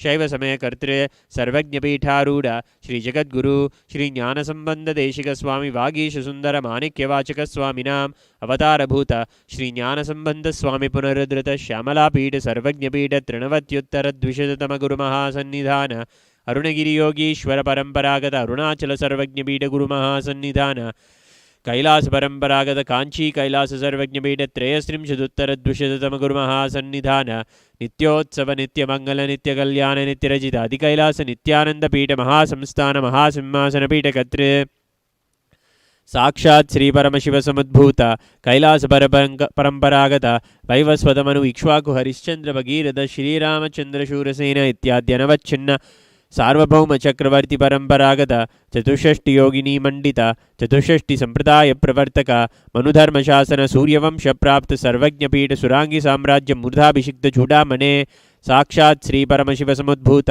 कपिल महागुरु पुनरुद्धृत महानिर्वाणी पीठ अष्टोत्तर सहस्र श्री महामंडलेश्वर साक्षात् श्री परमशिव समुद्भूत श्री महागणपति समारंभा नवच्छिन्न पीठाधीश्वर गुरु परंपरा प्राप्त अटल पीठ अष्टोत्तर सहस्रतम अष्टोत्तर सहस्र श्री अटलपीठाधीश्वर धर्ममुक्तिस्वर्गपुरस्वर्णपीठ त्रयोविंश गुरुमहासन्निधान कैलास परंपरागत आदिपीठ सर्वज्ञपीठ जगद्गुरु श्री कैलास पुनरुद्धारक श्री कैलास परमाचार्य श्रीमद परमहंस परिव्राजकाचार्यवर्य सच्चिदानंद प्रणव स्वरूप श्रोत्रिय ब्रह्मनिष्ठ श्रीमद जगद्गुरु श्री भगवत श्री नित्यानंद परमशिव श्री ज्ञान संबंध देशिक परमाचार्य स्वामिनां प्रीत्यर्थम तेषां पादारविन्दयोः भक्तिसिद्ध्यर्थं गुरुकृपाकटाक्षसिद्ध्यर्थं क्षेमस्थैर्यवीर्यविजयायुरारोग्य ऐश्वर्याणाम् अभिवृद्ध्यर्थं धर्मार्थकाममोक्षचतुर्विधफलपुरुषार्थसिद्ध्यर्थं मम समस्तदुरितोपशान्त्यर्थं समस्तमङ्गलावाप्यर्थं भगवच्छ्री नित्यानंद परमशिवप्रसादेन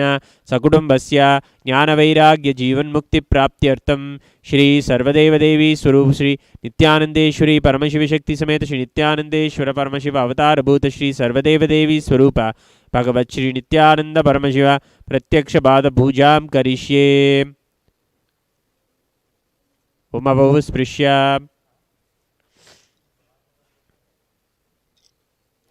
कंठानादम् ओम आगमार्तन्तु देवानां गमनार्तन्तु राक्षसां कंठानादं करोम यादो देवता आह्वानलाञ्छनं कंठादेवताभ्यो नमः।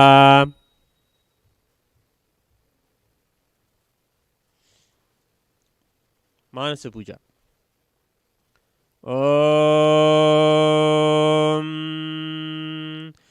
हृत्पद्ममासनं दद्यात् सहस्रारच्युतामृतैः पाद्यं चरणयोर्दद्यात् मनस्तु वर्ग्यं निवेदयेत् तेन अमृतेन आचमनीयं स्नानीयं तेन च स्मृतम् आकाशतत्त्वं वस्त्रं स्यात् गन्धः स्यात् गन्धतत्त्वकं चित्तं प्रकल्पयेत् पुष्पं धूपं प्राणान् प्रकल्पयेत् तेजस्तत्त्वं च दीपार्थं नैवेद्यं स्यात् सुधाम्बुधिः अनाहतध्वनिर्घण्टा वायुतत्त्वं च चामरं सहस्रारं भवेच्छत्रं शब्दतत्त्वं च गीतकं नृत्यमिन्द्रियकर्माणि चाञ्चल्यं मनसस्तथा सुमेकलां पद्ममालां पुष्पं नानाविधं तथा अमायाद्यैर्भावपुष्पैः अर्चयेद्भावगोचरम् अमायम् अनहङ्कारम् अरागम् अमधं तथा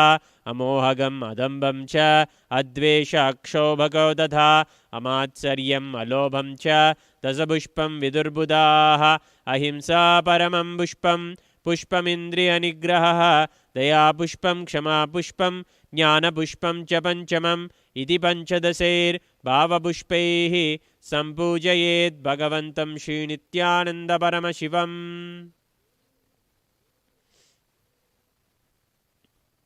उपचार पूजा आसनम् ओम सर्वभूतान्तरस्थाय सर्वभूतान्तरात्मने कल्पयाम्युपवेशार्थम् आसनं ते नमो नमः। ओम ह्रीं इदं सुवर्णासनं सर्वदेवदेवी स्वरूपाय भगवते श्रीनित्यानन्दपरमशिवाय नमः। स्वागतम् ओम शान्तत्वात् सर्वकर्तृत्व भावोपरितिकारणात् शिवोक्तो महातन्त्र मन्त्रविद्भिः सदा शिवः तस्मै शिवाय गुरवे वीतरागकलाय वै अमेयत्वात्तनन्तोऽयम् अजित्वाच्च प्रकीर्तितः यस्य दर्शनमिच्छन्ति देवा स्वाभीष्टसिद्धये तस्मै ते परमेशान स्वागतं स्वागतं प्रभो। अद्य मे सफलं जन्म जीवनं सफला क्रियाः स्वागतं यत्त्वया तन्मे तपसां फलमागतम्। ॐ ह्रीं सर्वदेवदेवी स्वरूप भगवन् श्रीनित्यानन्दपरमशिव स्वागतं सुस्वागतं ते। पाद्यम् ॐ यद्भक्तिलेश संपर्कात् परमानन्दसंप्लवः तस्मै ते परमेशान पाद्यं शुद्धाय कल्पयेत्। ॐ ह्रीं एतत् पाद्यं सर्वदेवदेवी स्वरूपाय भगवते श्रीनित्यानन्दपरमशिवाय नमः। अर्घ्यः ॐ दुर्वाक्षतसमायुक्तं बिल्वपत्रं तथा परं शोभनं शङ्खपात्रस्तं गृहाणार्घ्यं महेश्वर ॐ ह्रीं एषोऽर्घ्यः सर्वदेवदेवी स्वरूपाय भगवते श्रीनित्यानन्दपरमशिवाय स्वाहा।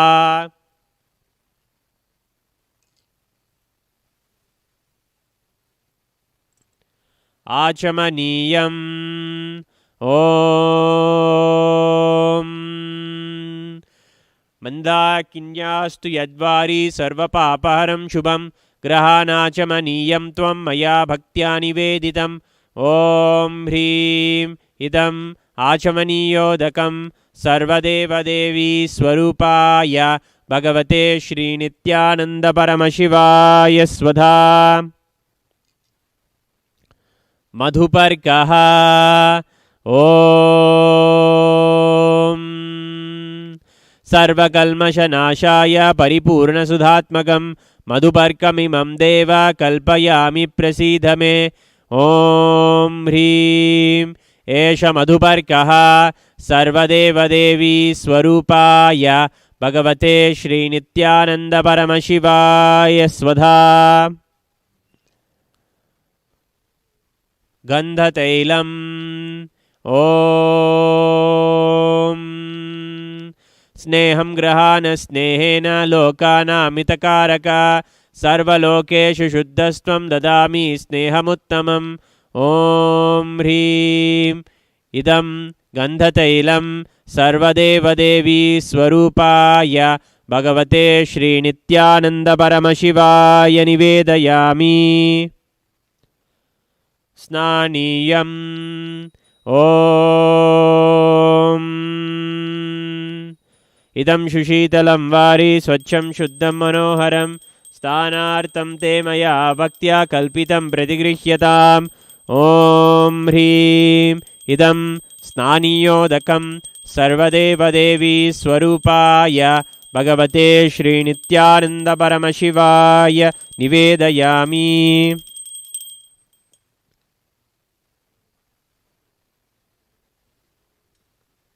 वस्त्रम् ॐ मायाचित्रपटाचिन्न निजगुह्योरुतेजसे निरावरणविज्ञाय वासस्ते कल्पयाम्यहम् ॐ ह्रीं इदं वस्त्रोत्तरीयं सर्वदेवदेवी स्वरूपाय भगवते श्रीनित्यानन्दपरमशिवाय निवेदयामि।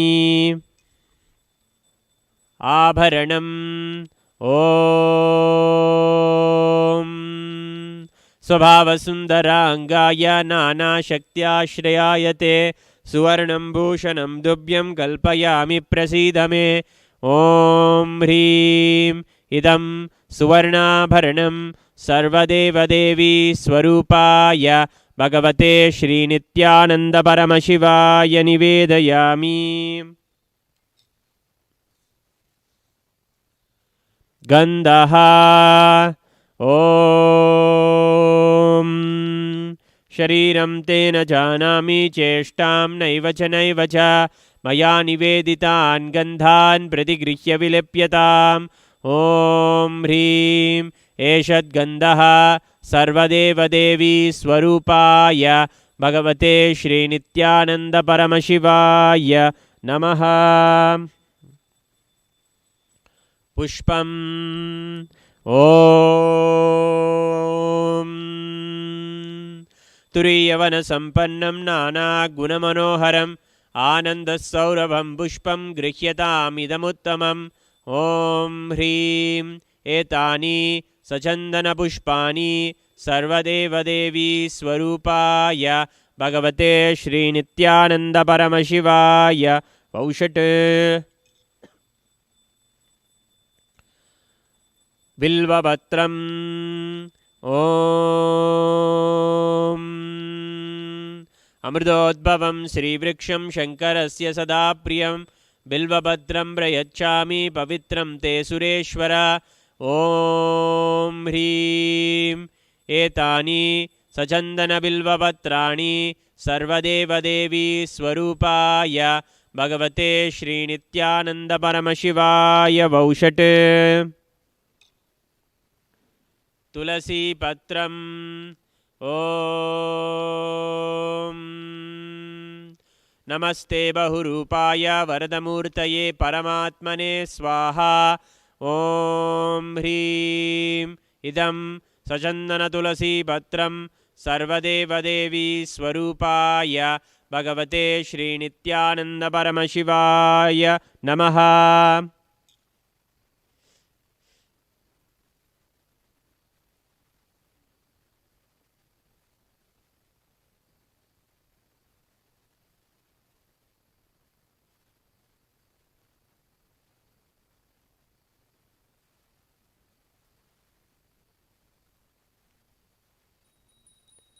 धूपः ॐ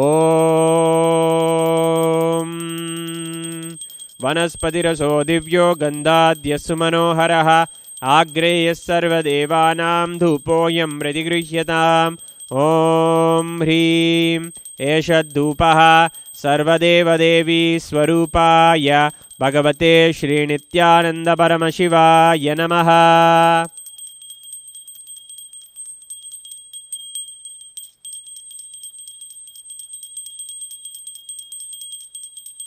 दीपः ॐ सुप्रकाशो महादीपः सर्वदस्तिमिरावः सभाख्याभ्यन्तरज्योतिर्दीपोऽयं प्रतिगृह्यताम् ॐ ह्रीं एष दीपः सर्वदेवदेवी स्वरूपाय भगवते श्रीनित्यानन्दपरमशिवाय नमः। नैवेद्यम् ॐ नैवेद्यं विवितं देव शर्करादिविनिर्मितं मया निवेदितं भक्त्या ग्रहाण परमेश्वर ॐ ह्रीं इदं सोपकर्णनैवेद्यं सर्वदेवदेवी स्वरूपाय भगवते श्रीनित्यानन्दपरमशिवाय निवेदयामि। पानीयम् ॐ समस्तदेवदेवेश सर्वतृप्तिकरं परम् अखण्डानन्दसम्पूर्णं ग्रहाणजलमुत्तमम् ॐ ह्रीं इदं पानार्थोदकं सर्वदेवदेवी स्वरूपाय भगवते श्रीनित्यानन्दपरमशिवाय नमः। पुनराचमनीयम् ॐ उच्छिष्टमप्यशुचिर्वा यस्य स्मरणमात्रतः शुद्धिमाप्नोति तस्मै ते पुनराचमनीयकम् ॐ ह्रीं इदं पुनराचमनीयोदकं सर्वदेवदेवी स्वरूपाय भगवते श्रीनित्यानन्दपरमशिवाय स्वाहा।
आरार्त्रिकम् ॐ ह्रीं एषा दीपमाला सर्वदेवदेवी स्वरूपाय भगवते श्रीनित्यानन्दपरमशिवाय नमः।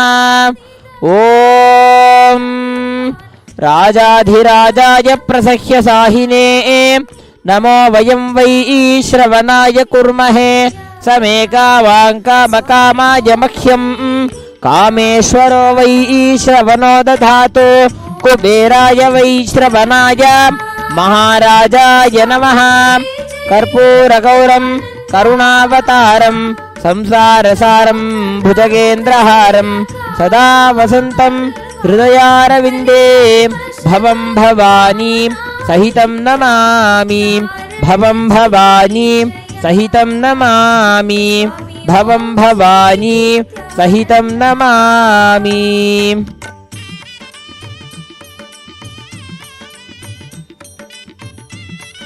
आरार्त्रिकं समर्पयामि भगवत् श्री नित्यानंद परमशिव चरणकमलेभ्यो नमः।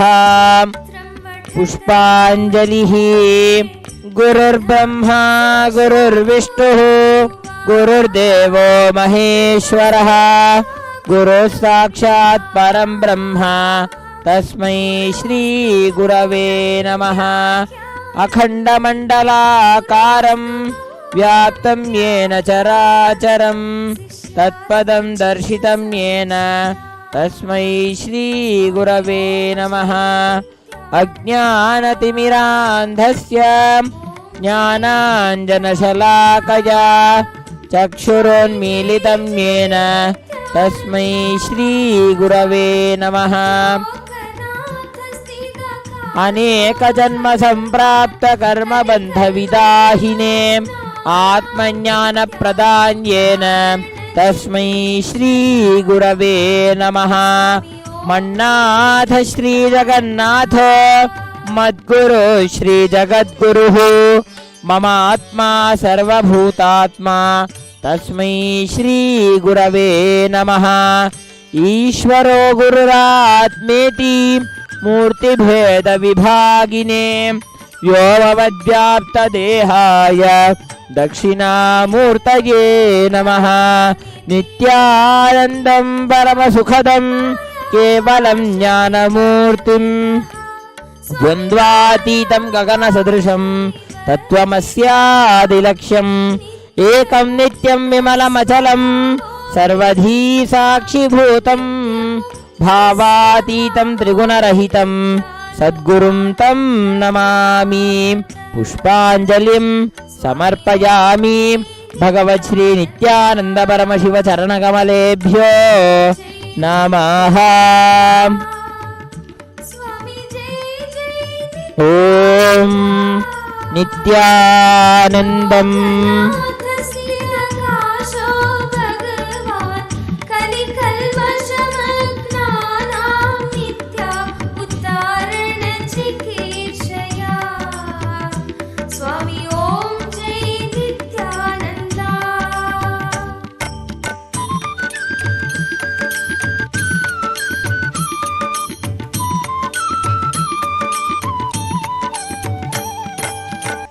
कर्णधार स्वरूप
स्वामी ओम जय नित्यानंदा ओम जय नित्यानंदा स्वामी जय जय नित्यानंदा लोकनाथ स्थिताकाशो भगवान कलिकल्मषमग्नानां नित्या उत्तारण चिकीर्षया स्वामी ओम जय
स्वामी ॐ जय नित्यानन्दा ॐ जय नित्यानन्दा स्वामी जय जय नित्यानन्दा लोकनाथ स्थितकाशो भगवान् कलिकल्मषमग्नानां नित्या उद्धारणचिकीर्षया स्वामी ॐ जय नित्यानन्दा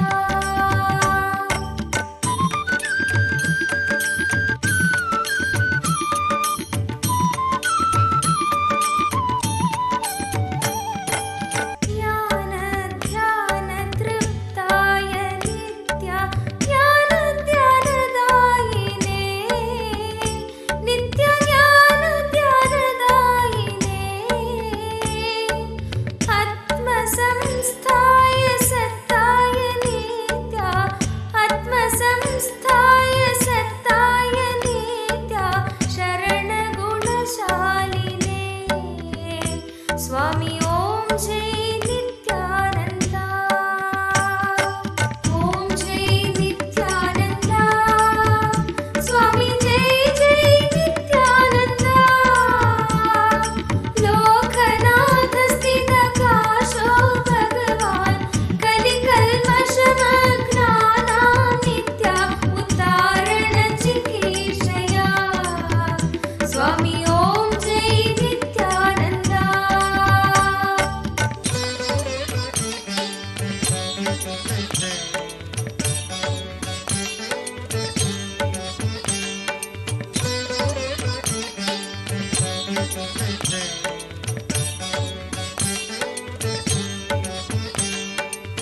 सर्वदेवी स्वरूपाय नित्या सर्वदेव स्वरूपिणे नित्य सर्वदेव स्वरूपिणे विरक्ति भक्ति नैर्मल्य नित्या विरक्ति भक्ति नैर्मल्य नित्या भूति मंगलकारिणे स्वामी ॐ जय नित्यानन्दा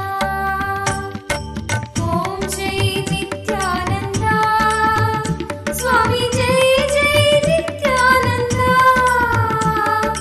लोकनाथ स्थितकाशो भगवान् कलिकल्मषमग्नानां नित्या उद्धारणचिकीर्षया स्वामी ॐ जय नित्यानन्दा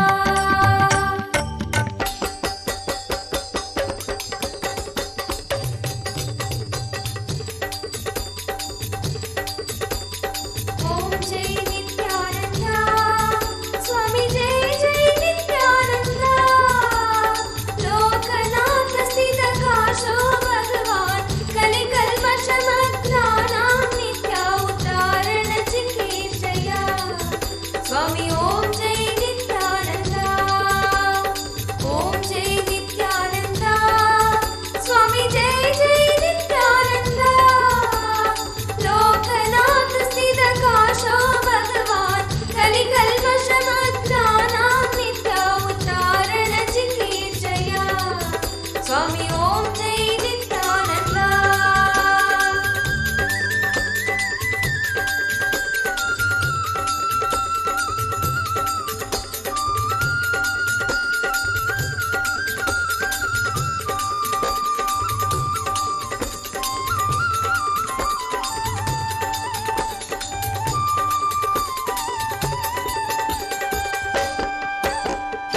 जय परमहंस श्री श्री नित्यानंद स्वामी की जय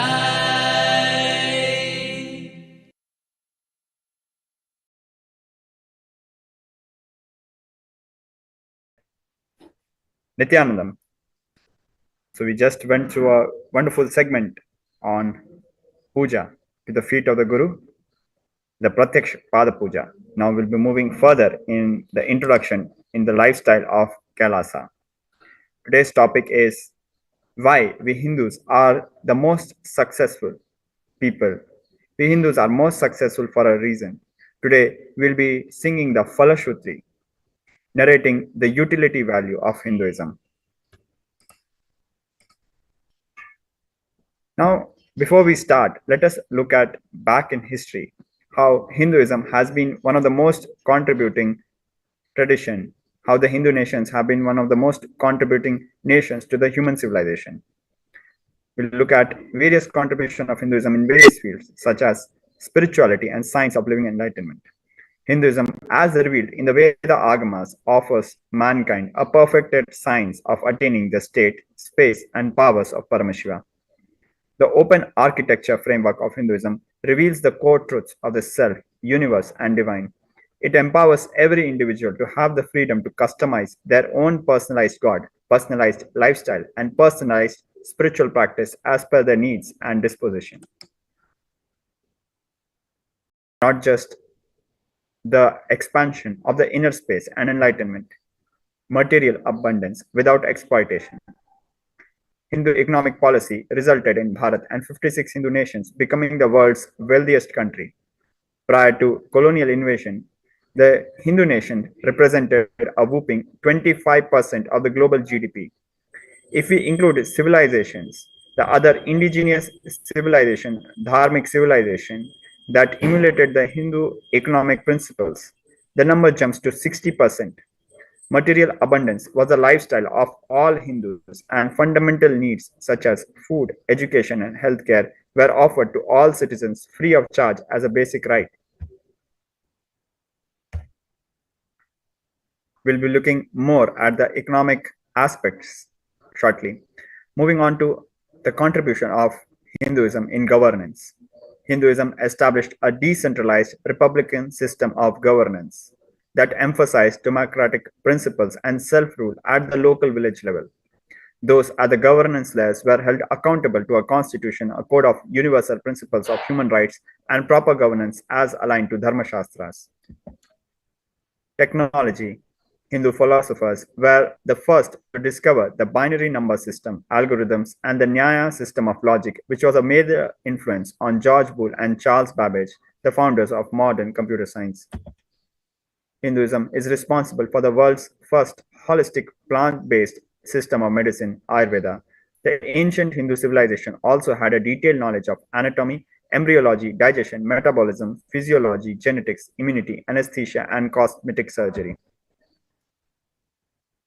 One of the most greatest celebrated contributions of Hinduism to the world is yoga. Yoga, as a comprehensive system of physical, mental, and spiritual practices, is designed to give human beings a superconscious breakthrough.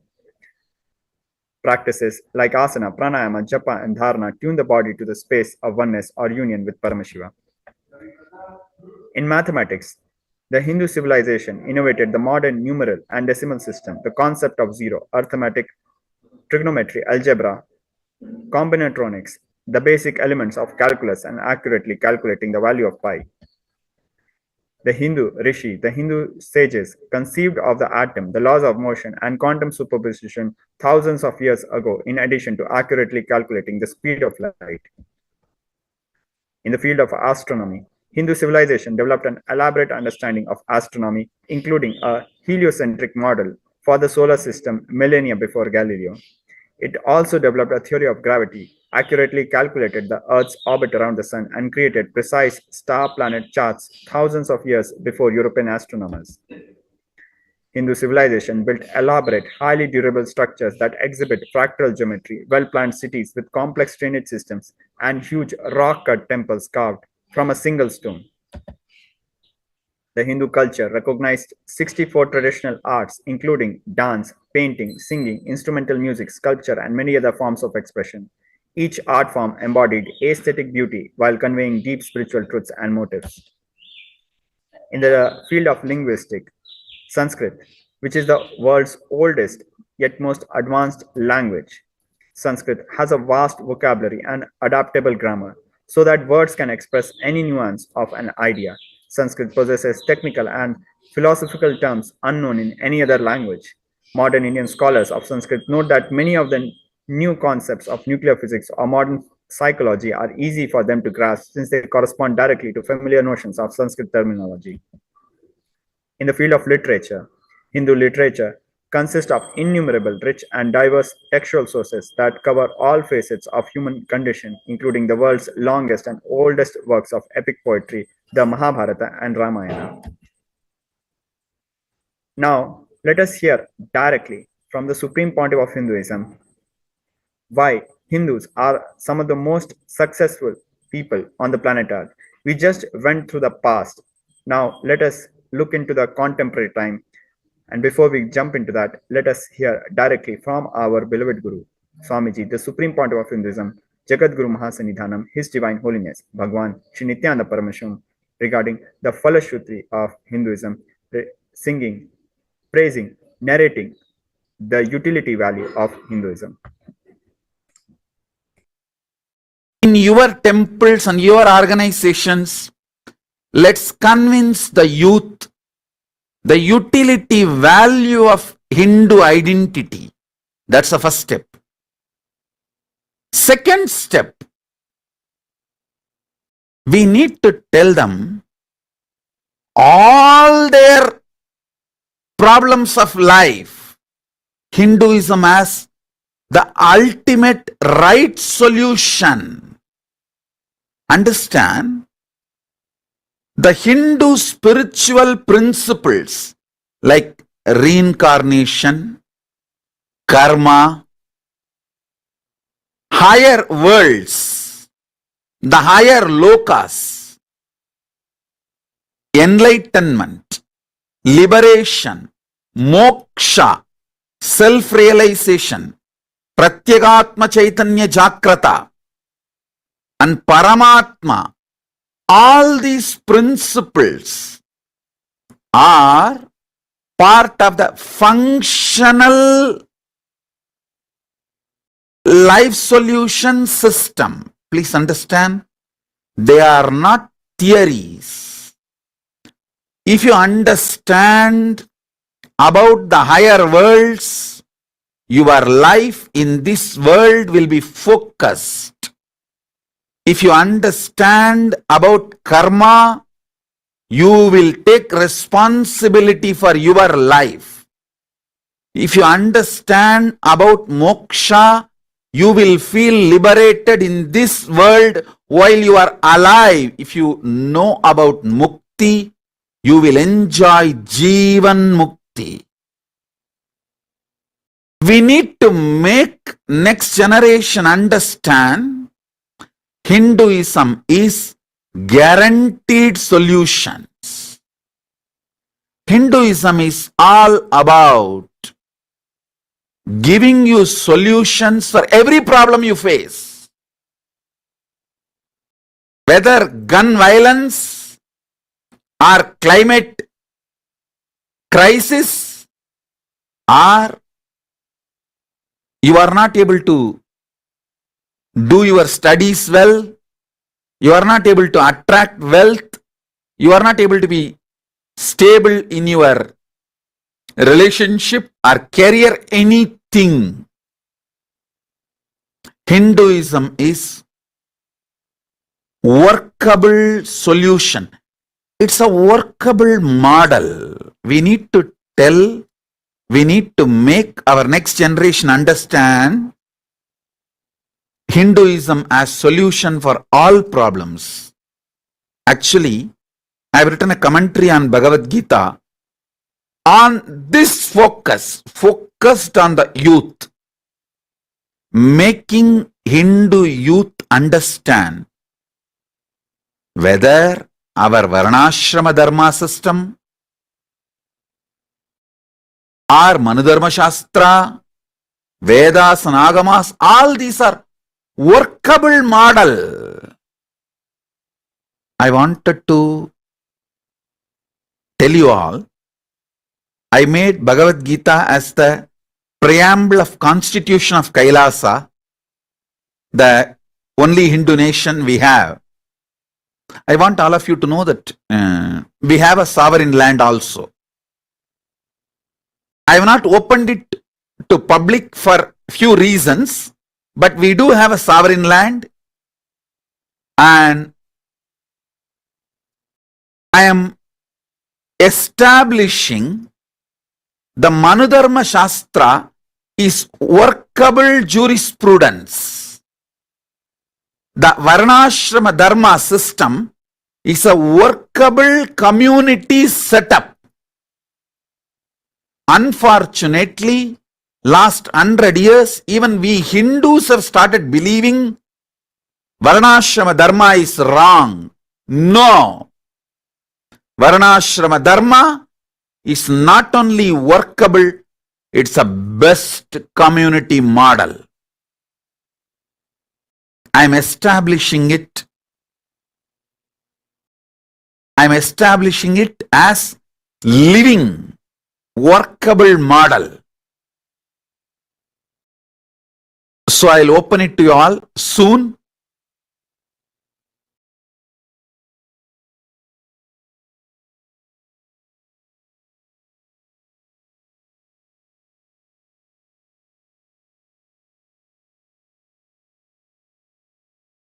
We need to tell the next generation Hinduism does not need reformation, it needs revival. The moment you allow the crime of reformation, in the name of reformation, the anti-Hindu forces, the Hindu Misia forces, Hindu phobia forces attack our basics, our foundations. We all need to stand very clearly.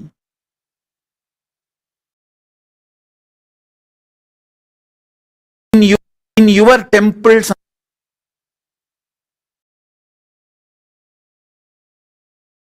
sing the Palashruti. Let us make our youth understand the utility value of the Hindu identity. I made a PowerPoint presentation compiling around 300 researches done all over the world by various universities and the government data. The highest taxpayer, the richest ethnic minority in US are Hindus. We crashed Jews many years before. We are the richest and we are the highest taxpayers. These all data I got from government websites. Like this I have collected from various researchers and compiled a PowerPoint presentation. Please all of you take that presentation. You also enjoy it and use this everywhere to make Hindu youth to understand the utility value of the Hindu identity. Tell the youth in universities, if you are studying well, if you have not become druggy, if you are able to handle your life, if you are not emotionally broken down, if you are not having mental breakdowns, it is because you are Hindu. It is because your parents are Hindus, you have both parents in your life. Otherwise, go and see the divorce rate. Non-Hindus divorce rate and Hindus divorce rate. Then you will understand the utility value of the Hindu identity. If you are having mom and dad both in same house supporting you, it is because you are a Hindu. So learn to keep this identity alive. So your son also will have mom and dad in same house. See, when we decide to marry someone, we think, oh, will this guy be with me till the end of my life? That's the way Hindus think. But non-Hindus usually think, oh, will this guy take care of my kid in the weekends when I give the custody? When he gets the custody. So understand, the way Hindus think is totally different.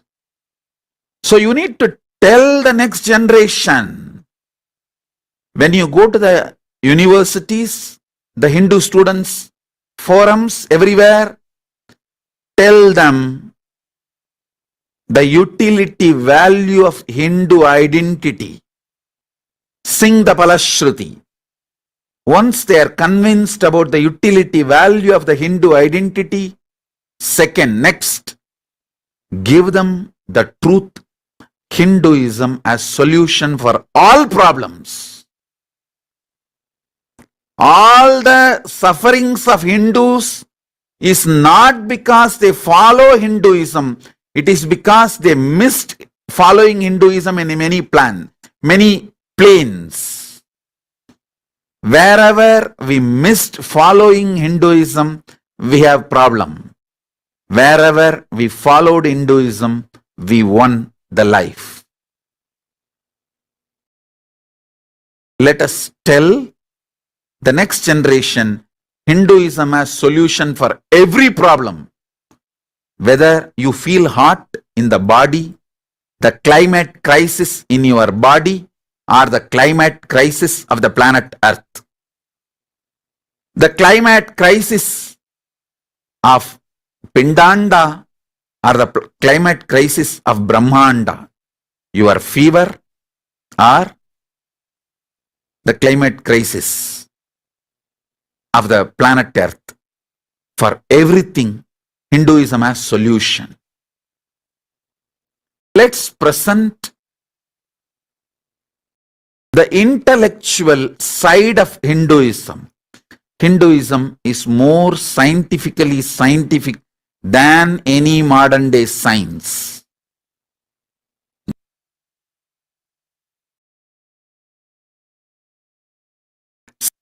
Sing the Palash. So now, just as how our beloved Guru, Swamiji, the supreme point of Hinduism, Jagat Guru Mahasanidhanam, His Divine Holiness, Bhagavan Shri Nityananda Paramashivam, has guided, sing the Falashruti of Hinduism, narrate the utility value of Hinduism. We'll be looking at some of these statistics, just as we heard from Swamiji.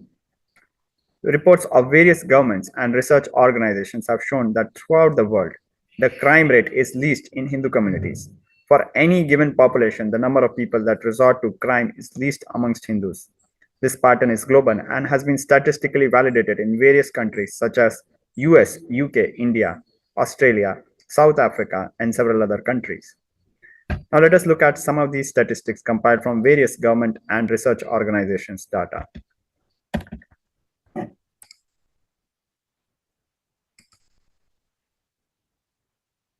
The following graph on the left side show how the crime rate is least in the Hindu community. In the United States, the Hindu community has the lowest incarceration rate, and Hindus have the lowest crime rate of all communities in the United States. Also, the number of Hindu prisoners in US is decreasing every year, and this rate is fastest, greater than 7%. This rate is the fastest amongst all communities. The following research is from pewforum.org. What it essentially means is that the crime rate is least in the Hindu community and is growing at the slowest rate at 1%, and it is declining at 8%, which means there is a 7% decline in the crime rate in the Hindu community. That is one. And second thing, 73%, which is the biggest, if we see in the bar chart alongside, is the number of people who get incarcerated in Hindu community.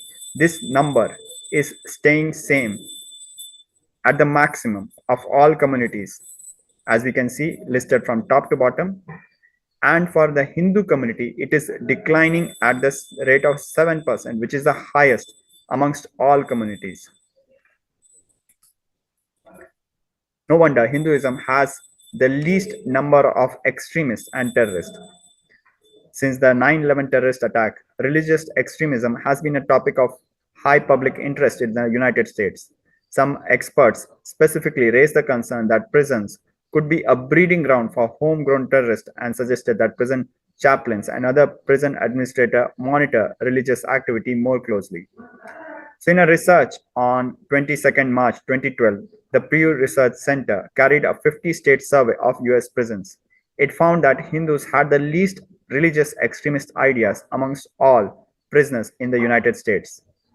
Looking at the graph on the left side, we see at 6%. Alongside Orthodox Christians, the Hindu community has the least extremist religious extremist ideas amongst all prisoners in the United States. Going further, in the research carried by pewforum.org, we see that Hindus have the lowest crime rate and the smallest prison population. Now, if you look at the number in context, 65 to 75% of the US population is Christian, and around proportional number 66% of the US prison population is also Christian.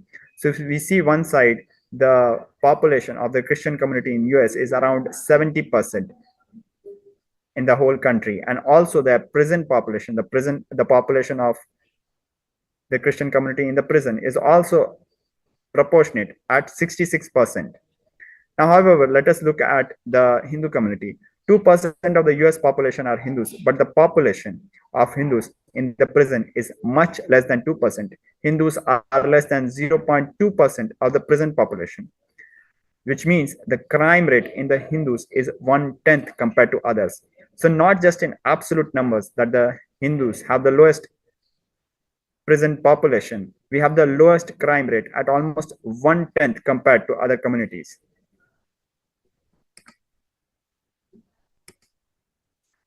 Now, this is not an isolated case for United States. Let us look at the United Kingdom. As per the UK government reports, comparing again with the Christian community, for example, constitutes 61% of the population of the United Kingdom and around 47% of the prison population, somewhat proportional. But however, when we look at the Hindu community, the Hindu population is 2% of the total population, but the Hindu constitutes only 0.35% of the prison population instead of 2% in proportion to their population. This shows that Hindus have the least crime rate in United Kingdom, and it is 1/4 of the crime rate seen in other communities of the United Kingdom. We can see very clearly the percentage of prison population of Hindus in the United Kingdom is so small that it is not even recorded. It shows 0%. The number of prisoners at 2020 is 354 prisoners. When we divided it with the total prison population in the United Kingdom, it comes less than 1%. It comes less than 0.5%. So rounding it down, as it is less than 0.5%, it shows as 0. We can see how the Hindu population has extremely low number of prisoners in the United Kingdom, showing that the Hindus have a crime rate which is 1/4 as seen in other communities in the United Kingdom. Now, what is interesting that we often think that this is because the Hindu community is highly educated in the United Kingdom or United States. But when we look at India, for example, where the maximum number of Hindus live from all around the world, and we see the Indian government National Crime Records Bureau data, the data from NCRB, as per the data of NCRB, around 80% of the Indian population is Hindu, but only 12% of the prison population is Hindu, which shows that the crime rate of Hindus in India is 1/10 to 100 of what is seen in other communities. As we can see from the graph, the yellowish orange line showing Hindus, the graph being at the rock bottom, the lowest, having some of the lowest number of prison population per capita, clearly showing Hindus have the lowest crime rate and smallest prison population in any country. From all backgrounds, Hindus have the lowest crime rate and are some of the most peaceful, law-abiding citizens of the world. Now, looking at substance abusers, a statistic compiled by the UK government and published at gov.uk website. This data is from 2013 to 2014 and is a result of a survey carried in England and Wales. It shows very clearly that Asian Indians, Hindus, have the least drug use at 3.4%, which is the lowest of all ethnic communities in the country. If we are watching this and you are studying in university and going ahead in your career, as Swamiji, as our beloved Guru, the Supreme Pontiff of Hinduism, was just sharing in the previous video, how that today, if we are successful, if the Hindu community, the young students who are in colleges having big degrees are successful and not druggies or substance abusers, the reason is their Hindu identity. Today, if we are successful, the reason is our Hindu identity. Looking at other aspects, Hindus are amongst the most educated. Hinduism has the highest number of postgraduates. The following stats is from the United States. Looking at various religious communities, we see Hindus at 48% has the highest number of postgraduates. We can see the graph highlighted in orangish yellowish color, where the number of postgraduate degree holders in the Hindu community is the highest. So we see that only 12% of Hindus have an education of only high school or lesser, which you would call as uneducated. When we look at the people who had more than just basic schooling, we see that the number is 11%. When we see the number of Hindus who had a college education, it is 29%. And now when we look at the number of Hindus who had postgraduate education, which means they had high school and college degree and plus postgraduate degree, it is at 48%, the highest in the United States of all communities. The Hindu community has the highest higher education rate of all in the US. 26% of the Hindu community in the US have higher education. We can see from the graph alongside, right at the top, leading the Jewish community. At 96%, the Hindu community in the United States have higher education, which is 2.5 times the national average. The national average at 39%. These highly educated Hindus become the backbone of the country's economy and social welfare system, not just in United States, but everywhere. We'll be looking more into that. Now, looking at other countries in Australia, United Kingdom, Canada, Brazil, South Africa, etc., Hindus have the highest average years of formal schooling, which is above the national average. For non-Hindus, the average schooling years is around 10.8 years worldwide in the respective countries which you mentioned. But whereas for Hindus, it is 13.1 years, 21% higher. The following research is from pewforum.org. Now looking at the contribution of these highly educated Hindus. These highly educated Hindus, as we know, go back and contribute to the economy and the country, in whichever country they reside. In Hinduism, the medical profession is considered a noble field, not meant for profit, but for service. For this reason, in traditional Hindu medical system, all medical services were offered free of charge. Even Hindu medical practitioners of contemporary medicine follow the Hindu principle of offering their services at least possible charge or even completely free for the needy, and yet provide the best services. This attitude of services from Hinduism, that is in Hindu doctors, have made them an international brand, and which is apparent we can see from the newspaper clip on the left side. Looking at some of the statistics, more than 7% of the doctors in the United States are Hindus, whereas Hindus constitute merely 2% of the total US population. More than 9% of the doctors in the United Kingdom are Hindus, whereas Hindus constitute merely 2% of the total UK population. This shows that the Hindu civilization contributes 4 times the number of doctors as compared to other communities. The Hindu civilization offers not just the most number of doctors to the world, it offers the most educated, the most philanthropic, and the best doctors to the world. Now, looking at some other statistics related to the contribution of Hindus in the service sector, in the other sectors of the economy. The population of Hindus in the United States is merely 2%, but the Hindu community contributes chief executive officers, CEOs of 16% of US companies.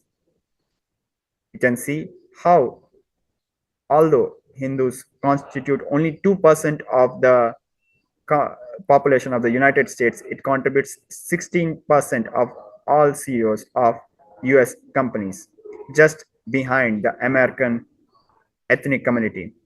So we understand that although the population of Hindus is only 2%, we contribute almost 8 times in proportion to our population, whereas the American ethnic community has the majority population in the US. It contributes almost one fourth in proportion to its population, whereas the Hindus contribute 8 times in proportion to its population.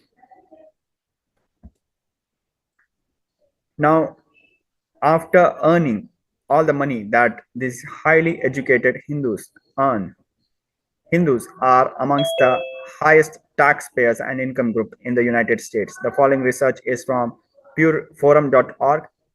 But as the Supreme Pontiff of Hinduism has revealed, we have already surpassed the Jewish community. So the data which we are seeing in front of us, where the Hindu community is the second highest taxpayers, is outdated, where at 36%, they are just behind the Jewish community, leading by 44% as the highest income group.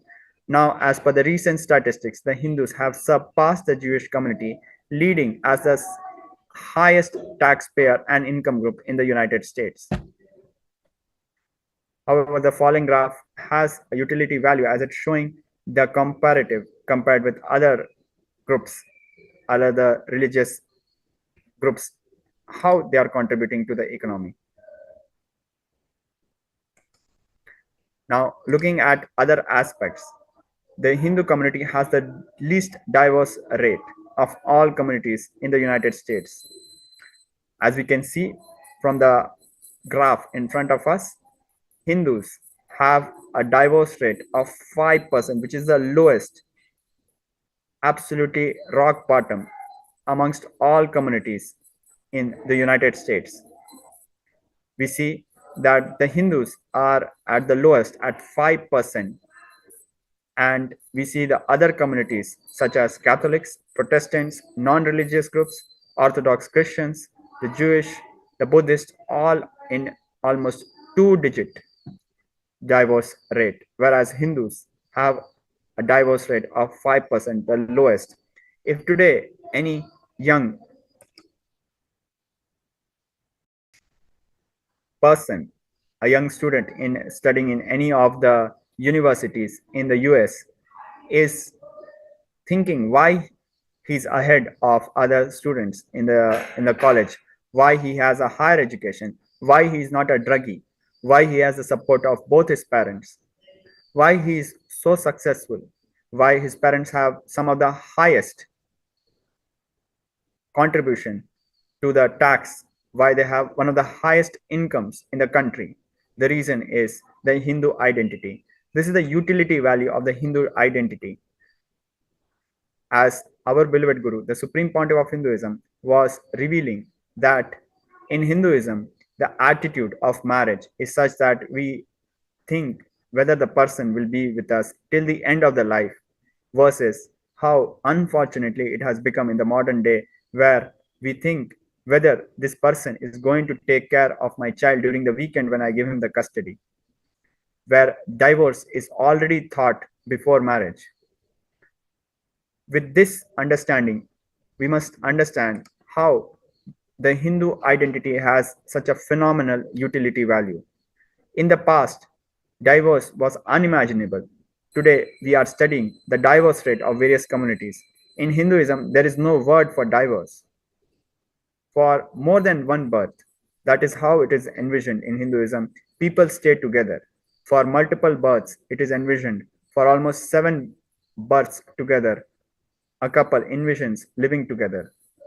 That is why the stability of Hindu families is phenomenal, and it has its consequences. Statistics and data have clearly shown that we Hindus have the least crime rate, have the least number of terrorists and extremists, are the most educated, the highest taxpayers, contribute the highest number of CEOs to the world, contribute the most educated, highly trained, most philanthropic doctors to the world, who charge the least money, have the most stable families, and are the happiest people on the planet.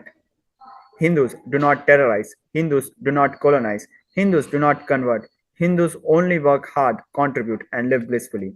And we have statistics proving that Hindus are the happiest people on the planet.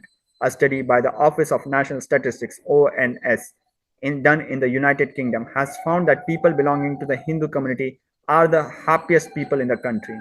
The ONS study analyzed the happiness and personal well-being of more than 300,000 people over 3 years between the year 2012 and 2015. Here are the highlights of the reports. The average happiness rating was 7.38 out of 10. The Hindu community scored 7.57 for happiness, well above the average and also the highest amongst all communities.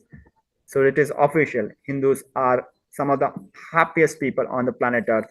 And we just went through the utility value of Hinduism, and that is the Falashruti of Hinduism. Now moving on. Hindu Holocaust, the destruction of Hindu nations have made Hindus orphan. Today, no nation other than Kailasa protects and stands for Hindu interest, Hindu political, religious, and human rights. Despite all hardship, persecution, unfavorable conditions, and despite being a global minority both in terms of absolute population and in terms of being organized wherever Hindus go, whichever country they settle in, Hindus continue to contribute far more than any other community. No wonder people in various crises, compelled to escape their war-torn countries and religious or political persecution back in their respective countries of birth, have found place in Bharat and other Hindu nations. On 29 January 2019, as the United Nations observed the International Holocaust Remembrance Day, the president of B'nai B'rith International, a community of the Jewish people, led by the president of B'nai B'rith International, Charles Kaufman, said that Hindu people have lived up to the tradition of a nation of righteousness when thousands of Jews found safety and were welcomed when they fled the Holocaust in Europe during the Second World War. If we look into the speech, we understand how, despite facing all hardship during the era of the Second World War, where the Hindu nations, the 56 Hindu nations, were colonized, they were economically exploited, they had the load of the World War, there was starvation, there was hunger, there was man-made famine by the colonial empire, there was loss of religious rights, political rights, civil rights, torture, slavery in form of exporting people to other countries and making them work in farms. With all these hardships of hunger crisis and various crises, despite of all this, we welcome people from all over the world and received them as Atiti Deva Bhava, guest is God, and gave them shelter, love, respect, to which even today the Jewish community expresses its gratitude. We Hindus are the most righteous people on planet Earth. Now moving on, let us now listen directly from our Guru further on the Falashruti, the glory of Hinduism, the utility value of Hinduism. Hinduism does not need reformation. Hinduism needs revival.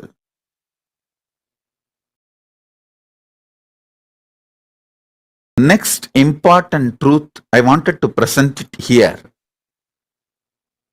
Hinduism as not only workable,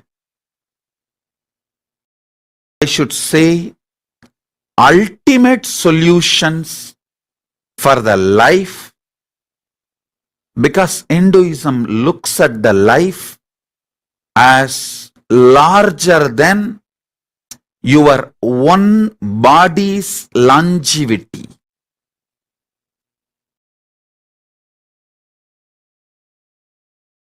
Hinduism does not restrict the span of life into 70 or 100 years. Your physical body is active. The body you are carrying now is active. It very clearly gives us the signs how we evolve. Bhagavatam describes in certain pattern. Agamas describe in certain pattern. Each sampradayas describe in certain pattern. Whichever sampradaya you are born, your DNA carries that pattern knowledge. Through that pattern knowledge, you will experience those truths easily if you are initiated in that sampradaya. Please understand, our sampradaya, our gotra, everything is absolutely more scientifically scientific than any modern day science. Modern day science is fundamentally used by racists. Racists are using modern day science and rationalism to destroy Hinduism. I want all of you to know, modernism, the so-called modernism, is the most oppressive philosophy, religion in the world. It's not communism. It's not chronic capitalism. It's not socialism. It is modernism, which is highly oppressive. You can see, if you just walk in the street with a tilak or basma, your forehead mark as per your Hindu tradition, people will just think that, oh, you are too old, out of fashion, you are good for nothing. This is what the modernism has brainwashed us. Modernism is used by Hindu media forces to destroy Hinduism. We need to educate our next generation. Look beyond modernism. Look beyond Hindu media. All of you should know Hindu media is real.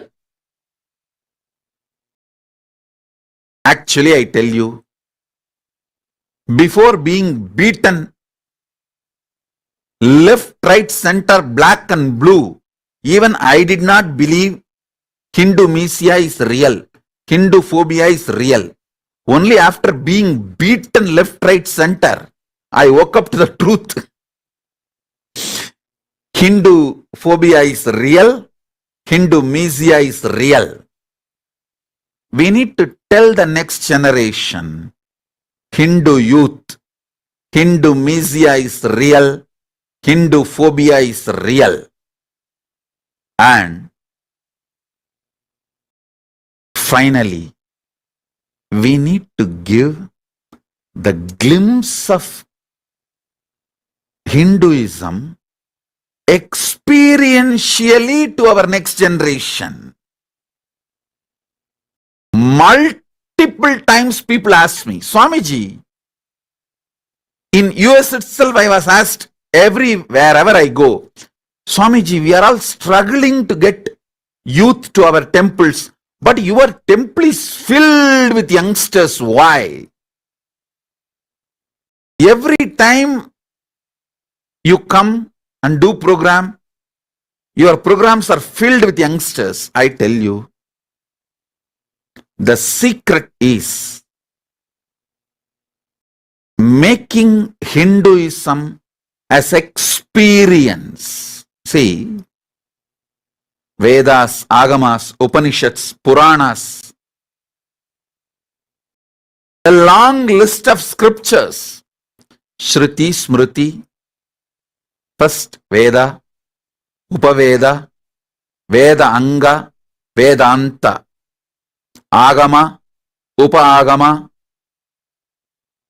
Agama Anga, Agamanta, then Smriti, all the Manuvadi Dharmashastras, then Parasaradi Smritis, then Puranas, then after the Puranas, the Prasthanatraya Bhashyas, Vartikas, Tikas.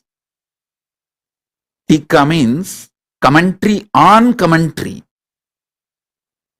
Notes on commentary is Vartika. Commentary on commentary is Tika.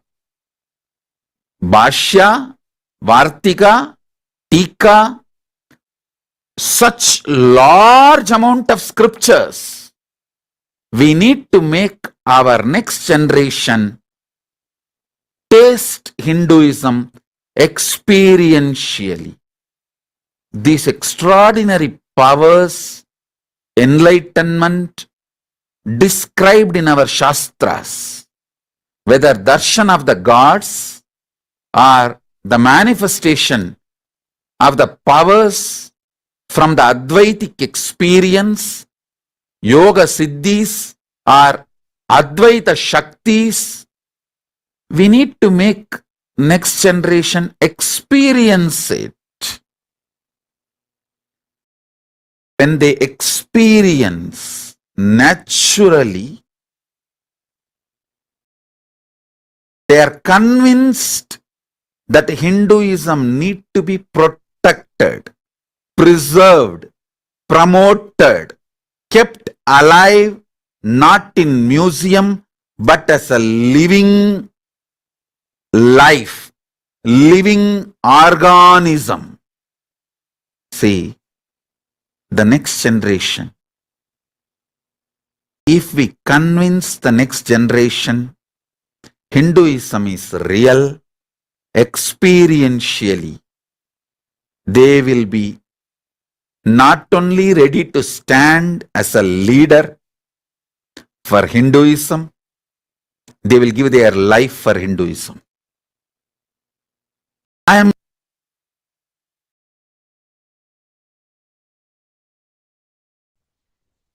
So we just heard directly from our beloved Guru, Swamiji, the Supreme Pontiff of Hinduism, Bhagavan Shri Nityananda Paramashivam, about why we need to revive Hinduism. Hinduism does not need reformation, but Hinduism needs revival. We need to inspire the youth by singing the Falashruti, the utility value of Hinduism.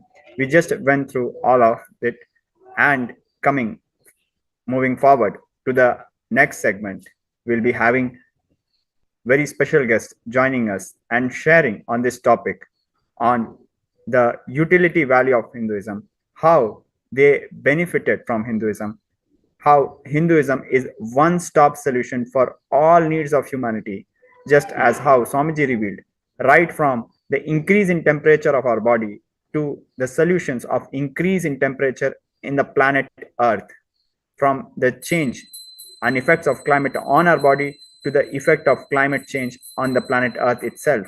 Hinduism has solution for everything. And Paramashivam is the one-stop solution which gives you the best of Hinduism in the most user-friendly way. We'll be looking on in the next segment how Hinduism has greatly benefited our participants, our guests who will be coming forward and sharing their experiences, and how Paramashivam is the ultimate way to get the best of Hinduism practically in the most user-friendly way, from the best possible way, directly from the feet of the Supreme Pontiff of Hinduism, the incarnation of Paramashiva, Bhagavan Shri Nityananda Paramashivam. So thank you. We'll be right back with our very special guest in the next segment. Thank you, Nityananda.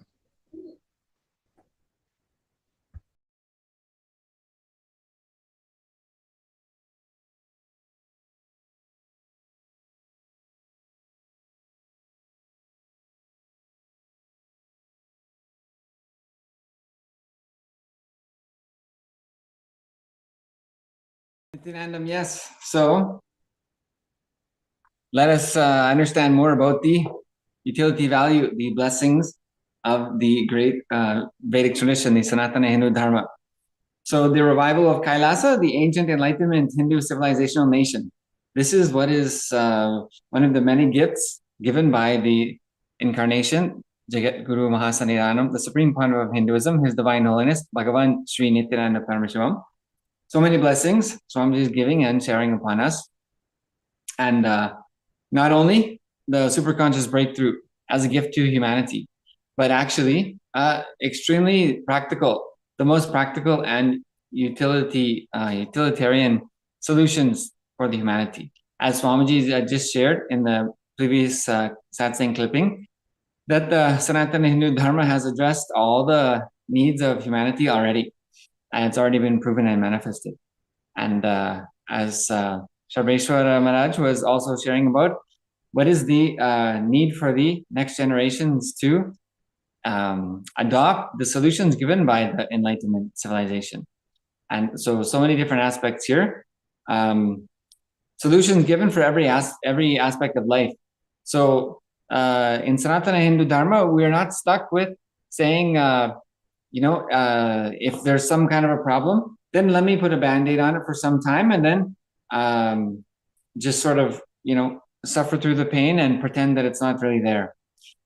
The tradition of the enlightened masters, gurus, the Guru Sampradaya, in Sanatana Hindu Dharma is solutions.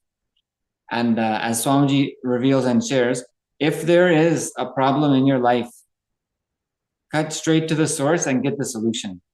And so this is really the experience that we are blessed to have with the blessings of the Supreme Pandava of Hinduism through the various offerings of Paramashivoham and Paramashivoham 3 and the Maha Paramashivoham coming up on December 9th through 29th.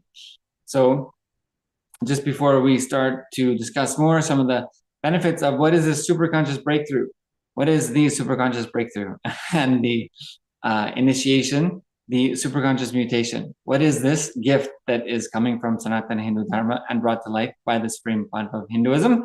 Just want to share with everyone the link of paramashivoham.org to enter your intention now and to have direct blessings of the divine source. You can log on to events.kailasa.org to start experiencing the Maha Paramashivoham experience now in your life and get the breakthroughs now. So we are, I'd like to welcome Wesley to join us today, and he is actually a very good representation of the youth, as Swamiji was sharing about the need for next generation to experience life solutions and give life solutions to others, and actually realize the purpose for why this planet is here and why we're here on this planet. And anyway, Wesley, thank you so much for joining us. And if you would just briefly introduce yourself for everyone, please. Thank you so much. Vinandam. Hi, yeah, my name is Wesley Silva. I'm 19 years old and initiated Apat Sannyasi by Swamiji. And yes, and you've been participating in Paramashivoham and Paramashivoham 3 and the Maha Paramashivoham Darshans, correct? Correct. Yes. Great. There's so much we could talk about, Wesley. Yes. I guess maybe there's so many things. There's so many things we could say, and but I don't know. I guess can you just share your? Okay, so basically, one of the things we want to highlight is what is this superconscious mutation, because it's literally what people cannot imagine. You cannot imagine, right? People will not expect, and they cannot expect, and they will not be able to imagine what is really possible for them as experience. So I don't know what you think about that. So I've been having a lot of breakthroughs, a lot of great elevating experiences just from what Swamiji has been giving from these past few days of Ekadasa Rudra Darshans. Just he really has been. You can really see the Rudra, the rejuvenation happening in your life. It's really it's a really powerful thing that everyone should be getting these darshans, and Swamiji really is doing amazing things. Yeah, we're really spoiled, straightly and frankly. We're really spoiled to have these beautiful experiences. Not only every day, several times per day. It's it's just a gift. Yes. Actually, Wesley, one of the things had been mentioning about earlier was what it's like to enter into the the program room, the digital platform, to enter into the program online. It's like entering into a different world, into a different space. The experience is totally different. So I'm just created a super conscious space in the digital realm. And you were saying how when you enter into the Zoom room, something else right there at that moment happens. Do you want to maybe explain more about that?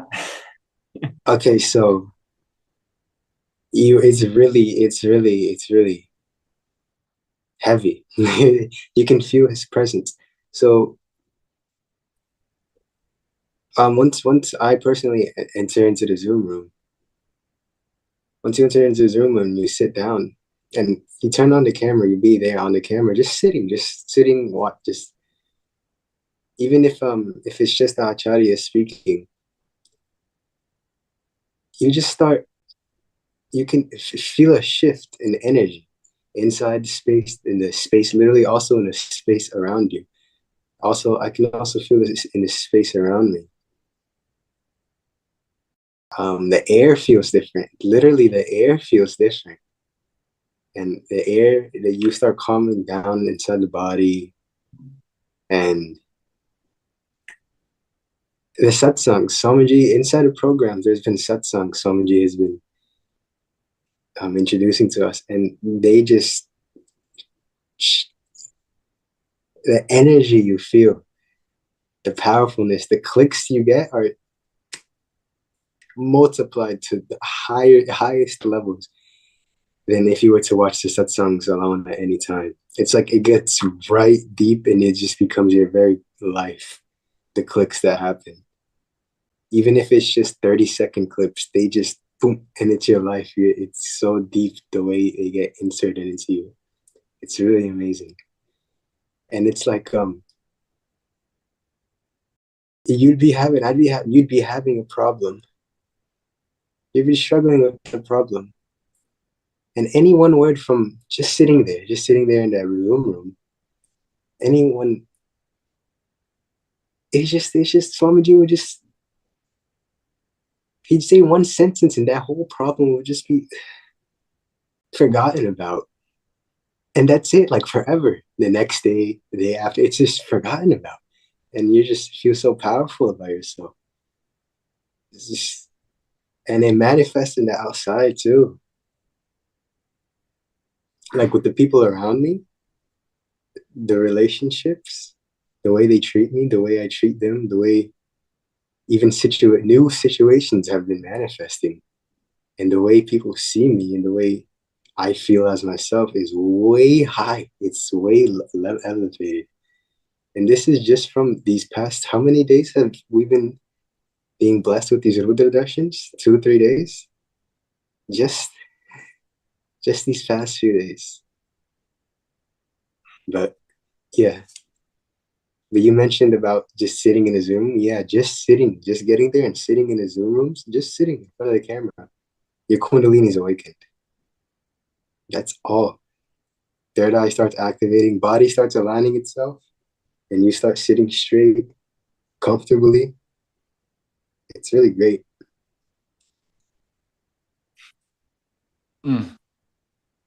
Yeah, exactly. And so that's what. So Wesley mentioned his age is 19 years, and so I mean, Wesley, what would you say to other young people?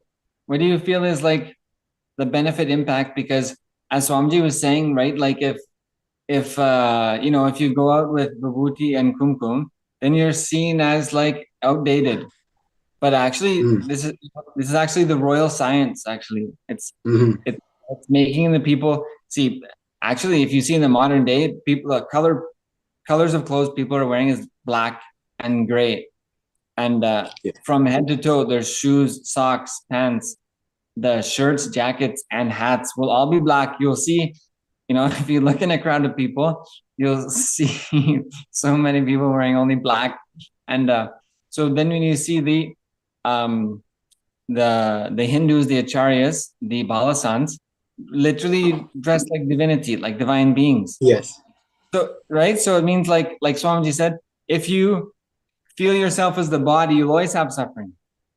If you identify yourself as the body, you'll have suffering, and you'll go with the mood swings. But when you have this knowledge of the five bodies, sheath, the koshas, the seven energetic layers of the body, the life makes sense, and you have a choice to identify yourself with the higher beings, with the enlightened beings, which is our purpose and goal. And so this is one of the things when we see the Balasans Acharyas dressed as divine beings, then you see, oh, that person has a different inner image. They are thinking about themselves as something completely different. So Hinduism like gives this kind of a gift. But anyway, I just wanted to maybe ask you something about, how do you relate this to young people and youth and the need? Like, is there a need? And what do you think is the benefit for the young people who are, looking to be trendy and all this kind of stuff, right? Mm-hmm. See, young people mainly just want to be cool. Means like connect with a lot of people, being able to speak to a bunch of people and being cool with them. This is the best way. This is the best way, because I was there before in middle school and high school. I was also wearing only black hoodies, black shoes, and really the main thing is I just wanted to be friends with everyone. I just wanted to be cool with everyone, but I'd have to try so hard. Now here with Hinduism, the way you feel about yourself, Swamiji always says you are Paramashiva, and he drills this into you and gives you that experience, and you go out living it, and you can just speak to anyone and anybody. Everybody treats you as Paramashiva. Why want to be cool when you can be treated as Paramashiva? And at a young age, you have your whole life ahead of you, and it's just expands. So this is. And Swamiji said, I remember that Swamiji said, he said something along the lines of, he's still only, even Swamiji, who,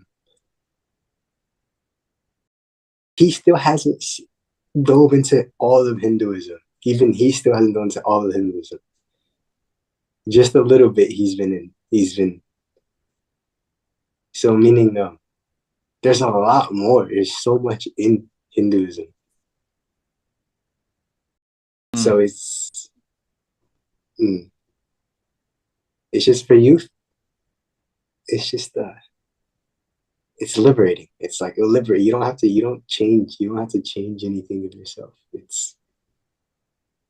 It just straight empowers you. It just straight makes you powerful. Even if whatever you're doing, whatever you want to do, whatever you want to be, it just makes you way more powerful and just transforms you in an inexplicable way, in ways you can't even grasp.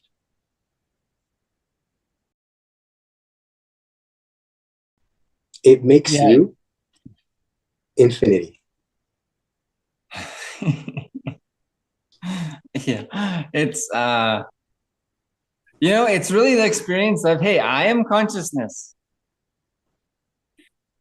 Like my body will take a certain amount of time to change, and the physiology, right, the hormonal structure, and my mind will take a certain amount of time to change, and to be cleansed. But my consciousness can change in an instant. So, like you're saying, the possibility to relate to anyone and everyone in any way that you want to, that means you're operating from the space of the consciousness. That is really the issue. The youth is looking for identity, and how to identify, and how much social anxiety is there.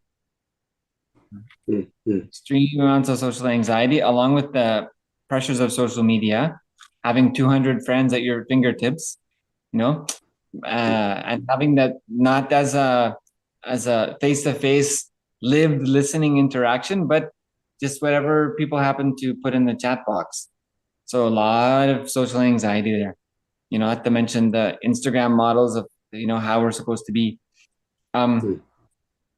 So you were saying, Wesley, you were saying, speaking about the powerfulness and the possibility.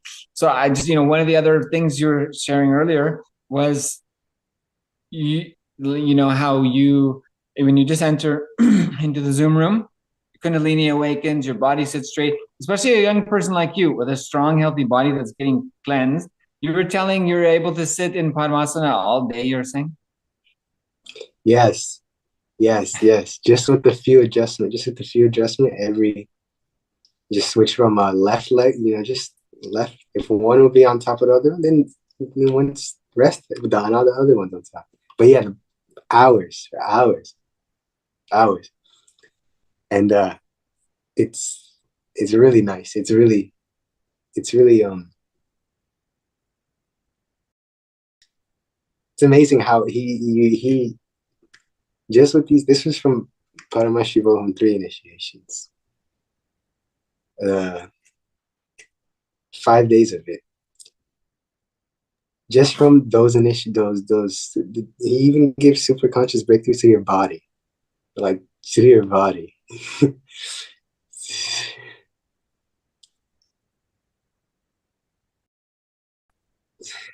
He works on your body as well, just during these darshans, and he makes your body more yogic.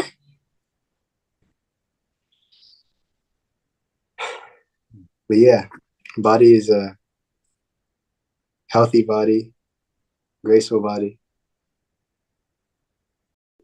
And Swamiji says when you connect with Rudra, people who connect with Rudra,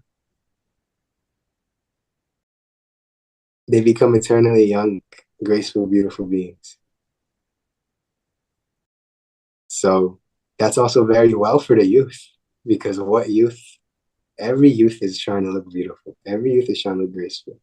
And even if you, it's very practical. I remember Swamiji said, just brush your teeth with Haritaki. All the pitta will be cleansed and you will be a glowing, radiant, beautiful being. So it's so practical for everyone. Just brushing your teeth with one ingredient will give what almost every youth is wanting. So it's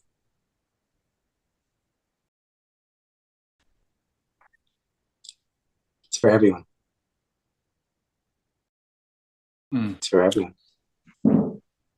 Right. And so there's so many different aspects actually that you shared about. And Swamiji was saying how, the test for your heart health is sitting in Padmasana. So anyone can imagine, like, the leading cause of deaths will be the heart disease, cardiovascular disease, and of course the cancers. So how much of that is averted just by, as Wesley said, actually there's one other thing we should quickly cover. But like you said, Wesley, just entering into the Zoom room, automatically your Kundalini awakens. And Wesley was saying he's able to sit in Padmasana all day. If anyone out there can imagine that, hey, what kind of a healthy body, right? Healthy, happy body you must have, right? That can sit in Padmasana all day. Hey, how much energetic and at peace you must be with yourself. So Swamiji brings that presence in the initiation. So yes, paramashivaham.org, everyone, please quickly enter your intention and request the blessings for whatever it is you want in your life. Get yourself the super conscious breakthrough, and it's for your personal blessing.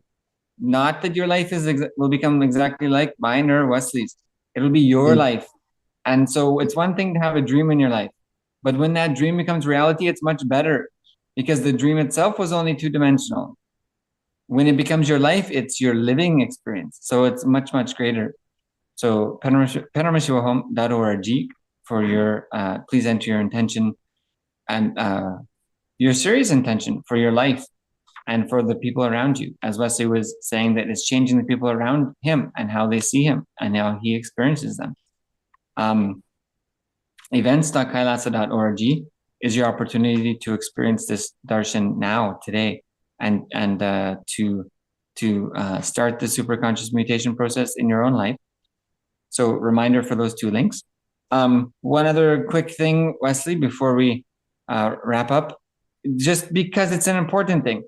You had mentioned how just entering into the Zoom room, your Kundalini is awakened and the problems go away. So you also shared earlier that just by remembering Swamiji or just by remembering Atmamurti, after the initiation, Swamiji gives the darshan initiation into the superconscious experience, into the entanglement with the superconscious source, and that changes everything about our possibility in our system. So you were sharing how just by remembrance of Swamiji, you're able to wash away all your problems. That is a real superpower. Yes. Yes, yes. So Swamiji says, stop talking to yourself and just start talking to Paramashiva. So anything I'm going through, it's just, I'm only going through those problems, those negative things, because I forgot to remember Paramashiva. I forgot to talk to Paramashiva. So basically anything, no matter how low it is, how low the mood, how confused, how uncomfortable, whatever it is, how stressed it may be, just remembering Paramashiva. And then boom. Swamiji says it's not a technique. Swamiji specifically said, this isn't a technique. He's really there. Every breath, it has to touch Paramashiva and come out. So everything you speak, whatever you say, when you start talking to Paramashiva, it's not monologue. It's a dialogue. So you don't expect him to always give a response like humans. Like before you finish speaking, scream. Already it automatically starts screaming. No. But every response you get is Paramashiva speaking. So any problem I'm facing is just because I'm talking to myself. I'm not talking to Paramashiva. Just instantly remember Paramashiva, and he makes it, he's there. He's really there. Because Wesley, you were saying that during that you felt Swamiji's presence. You felt his presence, like he's in your body, moving with your body in the exact same way as you. Yes. Okay.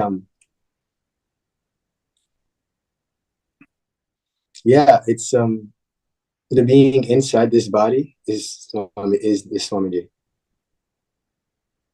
So the person moving his arm, basically this hand, is Swamiji. The person adjusting, moving the body, it's, getting comfortable, switching positions, is Swamiji. The being inside moving. That's the experience. It's like, for example, everybody watches Swamiji satsangs. So you'd see, if you'd study him, the way he moves, the way he acts, the way he is, it's just, that is here, that is this. He is this. He is this. That's the experience. It's like, maybe the only different thing is the voice. The voice is different. The voice is a different voice. It's someone else's voice.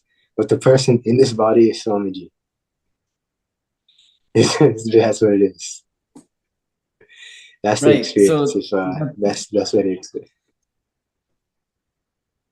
Yeah, exactly. So you can see how Wesley is sharing. He's not making up a story, and he's not even remembering. He's re-experiencing and sharing that. So he's telling as an experience. He's not telling as a story or as a word that sounds nice. He's remembering that, he's reliving that moment and telling what it was. So to have that as an experience is different. Saying it is one thing, reading in a book is one thing, but living it today, 2022, is another. And so here you can just imagine, what is it like to have that experience, right? Wesley's saying his whole body is changing. He can sit in Padmasana all day, all these things. Then that is your life is changing.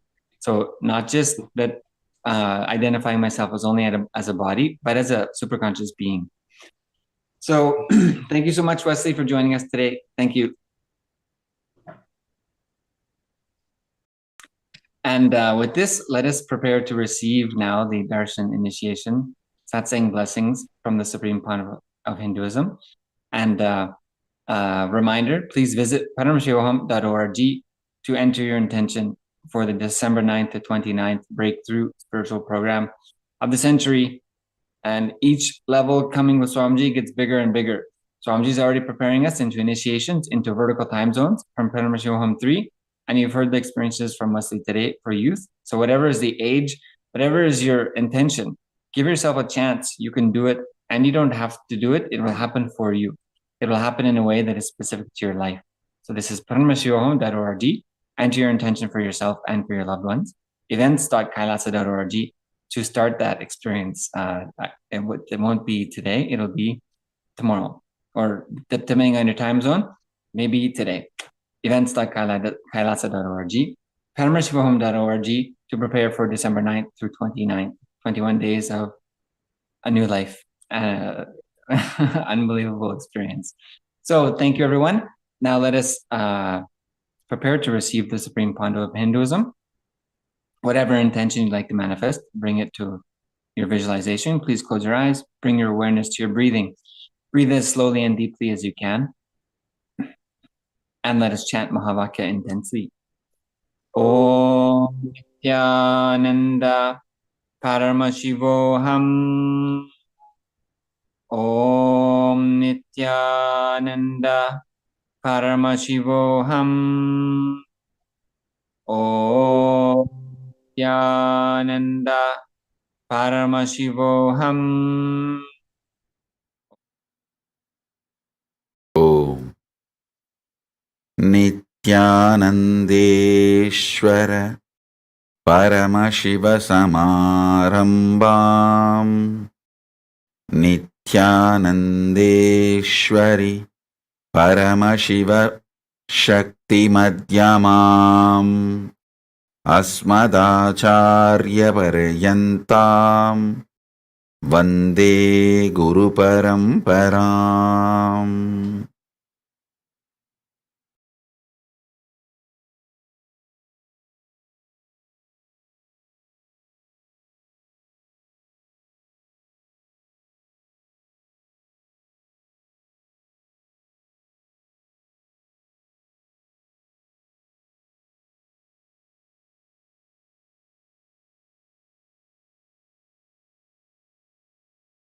I welcome you all with my love and respects. I welcome all the Sarvanyapita Kartas, Yajamans, Manifestors, Sarvaparityahis, Mahants, Shri Mahants, Kotari Tanedar, visitors, viewers, Kayakalpa Yoga participants, Kailasa's e-Gurukul students, Kailasa's NHU students, Kailasa's ministers, ambassadors, diplomats, e-diplomats, citizens, consulate generals, and supporters, Mantreshwaras, Vidyeshwaras, Ganeshwaras, Lokeshwaras, Astreshwaras. I welcome all of you with my love and blessings. I welcome all the honored guests who are here on this auspicious occasion. Deepavali celebration. This is the most celebrated Hindu festival and oldest celebrated Hindu festival, Deepavali. All over the world, Hindus celebrate this festival. All the various traditions of Hinduism, various orders of Hinduism celebrate this Deepavali festival on this auspicious occasion. The guests from around the world, kings, prime ministers, presidents, statesmen, I welcome all of you for being here. Thank you for being here. Kailasa and myself are honored by having all of you here. The honored guests for today, Honorable Andrew K. Byakutaga, Prime Minister of Banyora Kitara Kingdom, Uganda. Thank you for being here representing your country. And Mr. Francis Mugarva, thank you for being here representing your Honorable Prime Minister. Nana Akozua Gyamfiaba to Her Royal Highness Queen Mother, Nyankrom Kingdom, Ghana. Thank you, Queen Mother, for being here. Thank you.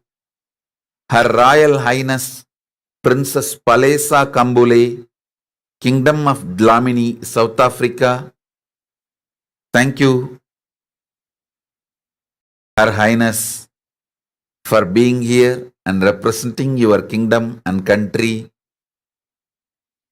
Mrs. Chandler Yazin, Permanent Secretary of Ministry of Education, Human Resource Planning from Dominica. Thank you, Mrs. Chandler Yazin, for being here and representing your country. His Excellency Honorable Devananda Douglas, Minister of Fisheries and Aquatic Resources, Sri Lanka. Thank you, Honorable Devananda Douglas Ji. Thank you for being here and representing your country.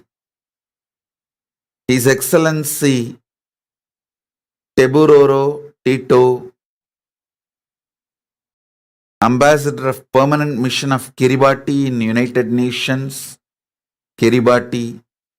Thank you, His Excellency Teburoro Tito, for being here and representing your country.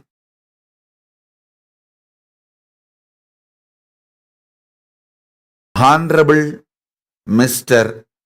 Adioye Ovoleva, Commissioner and Shadow U.S. House Representative, Washington, D.C., USA. Thank you. Thank you, Honorable Mr. Adioye Ovoleva, for being here. Thank you and representing your nation. Mr.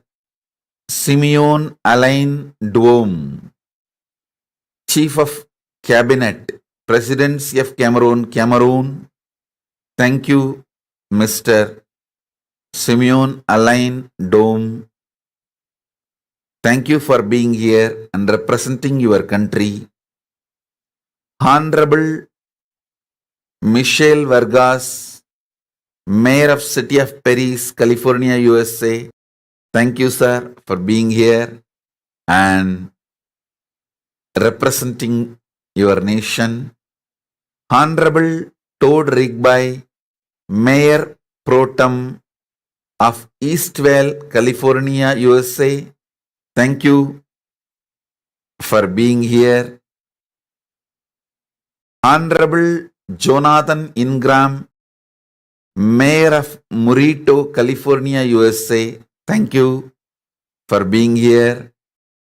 Lord Mayor Honorable Mahmoud Mohammad Musa, Mayor of Zanzibar City, Zanzibar. Thank you for being here and representing your country. Mr. Momodo Zambo, Chief Executive Officer of Kuntar Area Council, Gambia. Thank you for being here and representing your country. Honorable Malamin Ail Bojang, Mayor of Caravan Council, Government of the Gambia, Caravan and the Gambia. Thank you, Honorable Melamin El Bojang, for being here and representing your country. Mr. Emmanuel Mashimba, Director for Investment Research, Planning and Development in the Zanzibar, Tanzania. Mr. Emmanuel Mashimba, thank you for being here and representing Tanzania. Thank you.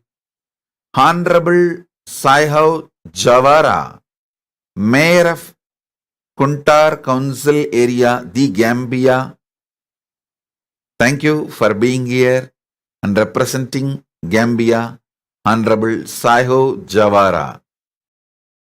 His Worship Joseph Mashuhuko, Mayor of Fort Portal, North Division, Uganda.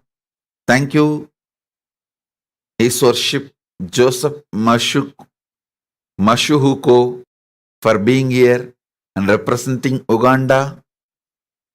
Mr. Temsgen Alme Yu, Mayor of Sodo City, Olaita Zone, SNNRP region, Ethiopia. Thank you for being here and representing Ethiopia.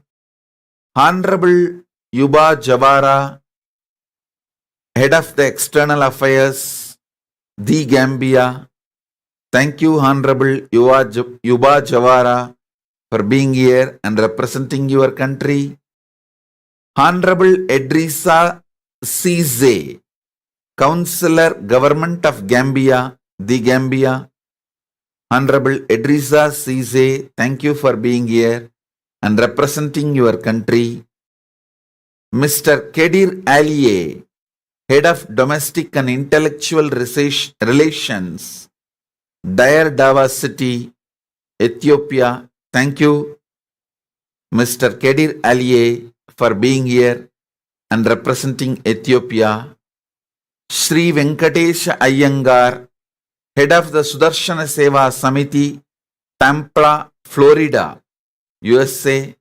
Thank you, Sri Venkatesh Iyengar ji, for being here. We are honored by you. Sri Swami Adrishananda ji, Head Priest of Sri Nand Shivadurga Mandir, Montebello, California. Thank you, Sri Swami Adrishananda ji. We welcome you. Thank you for being here.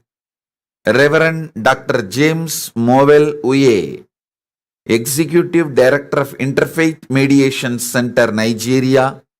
Thank you, Reverend Dr. James, for being here. Imam Dr. Muhammad Nurain Ashafa, Executive Director of Interfaith Mediation Center, Nigeria.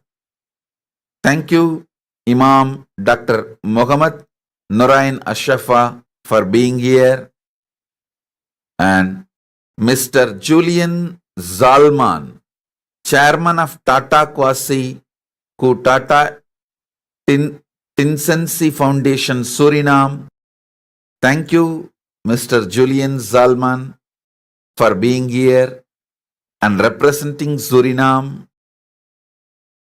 Mr. John Baptiste Jokome, Lawyer, Jokome Advocates, Republic of Guinea. Thank you for being here and representing Republic of Guinea. Mr. Perarasu, Tamil Director, Chennai, India.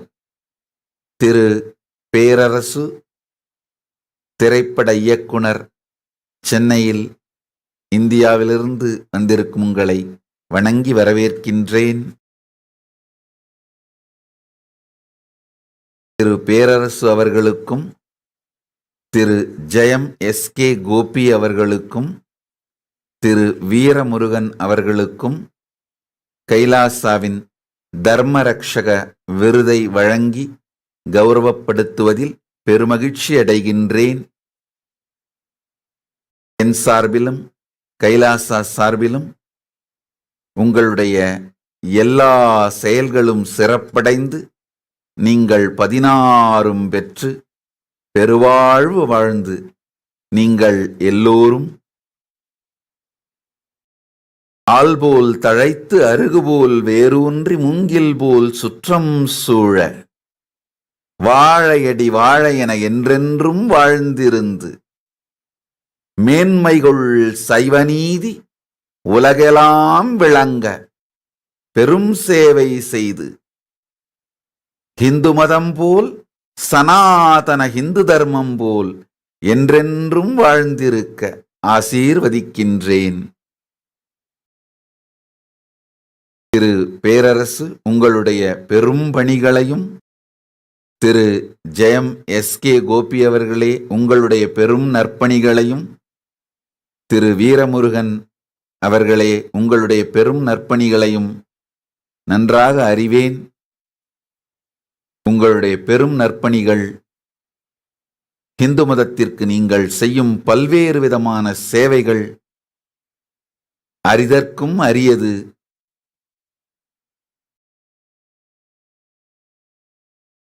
கலைத்துறையை மீட்டெடுத்து சனாதன இந்து தர்மத்தை உலகிற்கு சொல்லும் பெரிய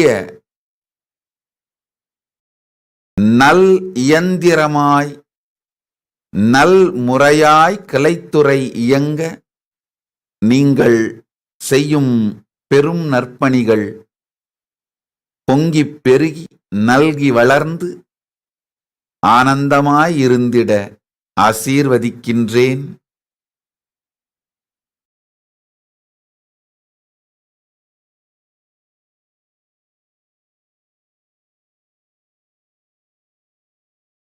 இயல், இசை, தமிழ் எனும் 3 விதத்திலும் கலைத்துறையை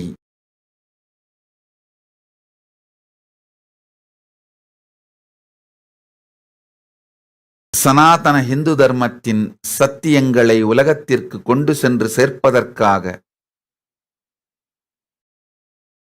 நீங்கள் செய்யும் மிக பெரும் சேவைகள் நன்மை தரட்டும், உங்களுக்கும் உலகத்திற்கும் நன்மை அளிக்கட்டும்.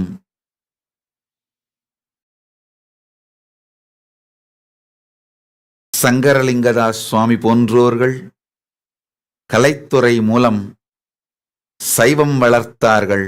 இந்து மதத்தை உயிர்ப்போடு மக்களுக்கு கொண்டு சென்று சேர்த்தார்கள். நீங்கள் மூவரும் அந்த பெருந்திருப்பணியை மறுமலர்ச்சி செய்து உலகிற்கு சனாதன இந்து தர்மத்திற்கு பெரும் சேவை செய்து வருவது கண்டு மிகுந்த ஆனந்தமடைகின்றேன்.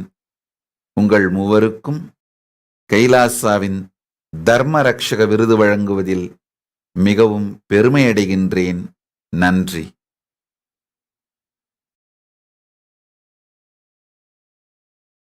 Next, the Vasu Pawar, founder, Step to Step Up, Hesperia, California.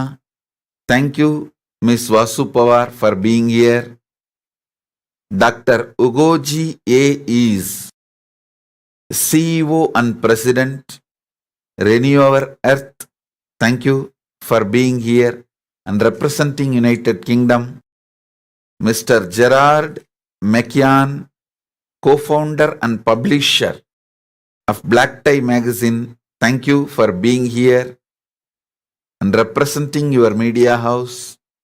Miss Kathleen Cronin, Regional Program Assistant and Outreach, Ramapo College, USA. Thank you for being here and representing your organization. All the statesmen, social influencers,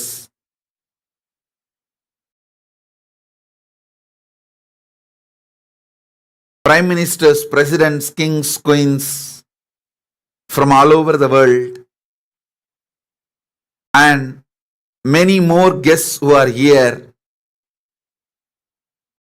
I welcome all of you with my love and respects.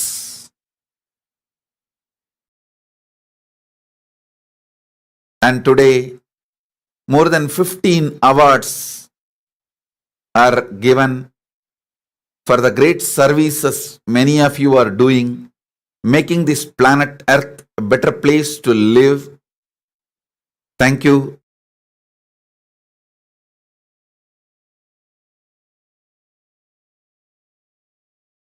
Thank you all the award recipients for receiving, and thank you for doing what you are doing, for being who you are. Thank you.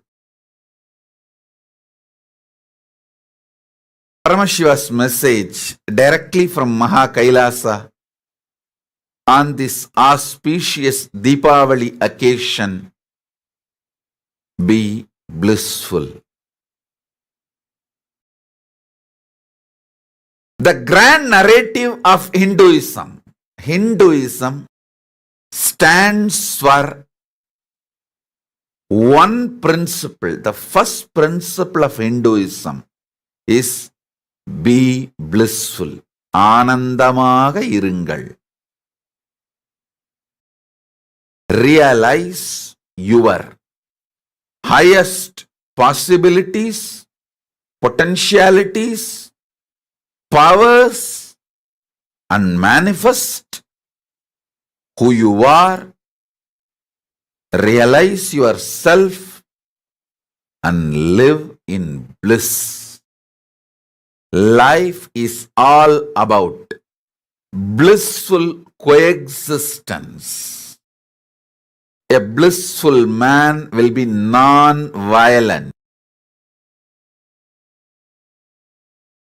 flowing, loving, not just only towards the human beings, but towards all beings.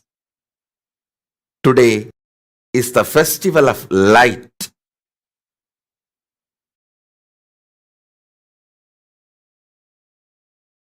Ajnana timirandasya jnananjana salagaya chakshurunmilitam yena tasmai Sri Gurave Namaha.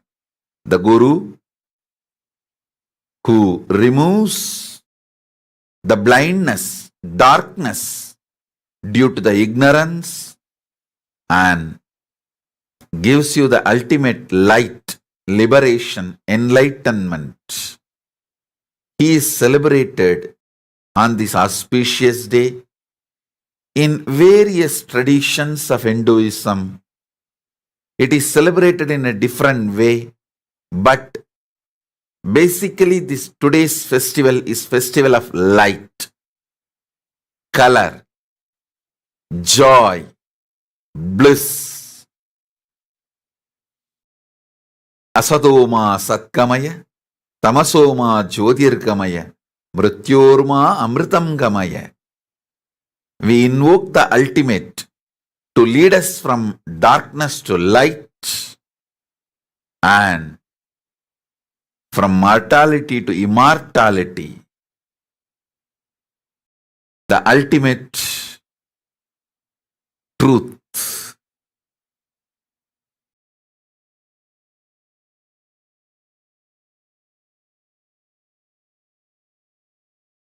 Today,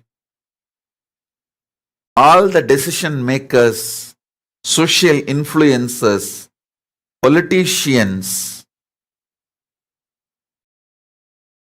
statesmen,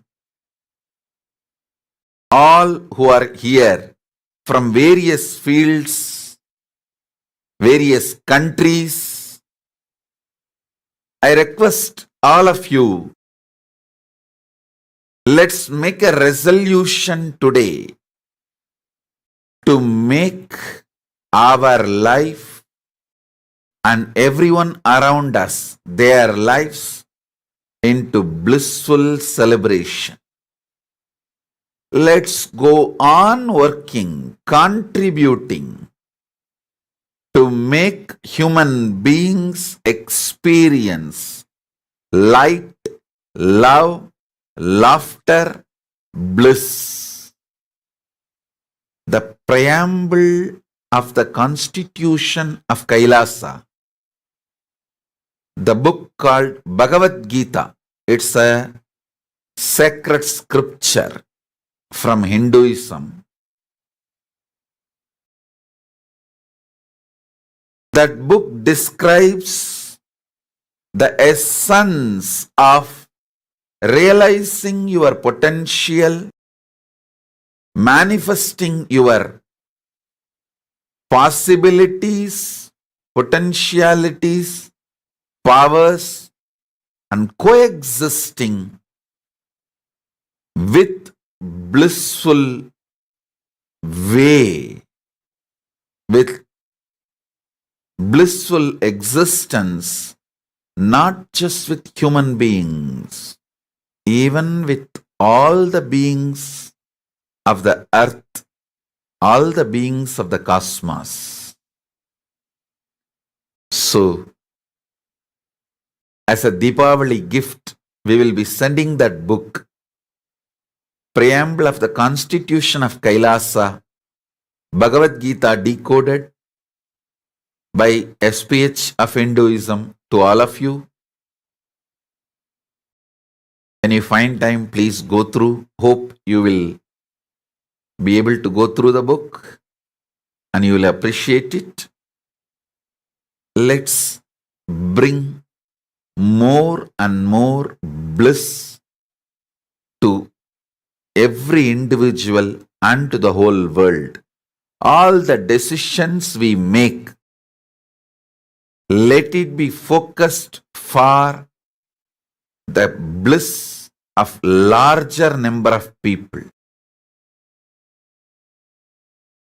Larger number of people experiencing bliss and blissful coexistence is the purpose of Hinduism. That's a grand narrative of Hinduism. Hope we can all work together and make the world a better place to live. We can leave behind better planet Earth for our next generation. When we start working towards the bliss of larger number of people, we will not allow planet Earth to perish due to the natural calamities and man-made calamities. We know how to work, to coexist, and how to leave a better planet Earth for our next generation. Purpose of the Kailasa, the first nation for Hindus. Reviving the ancient enlightened civilization.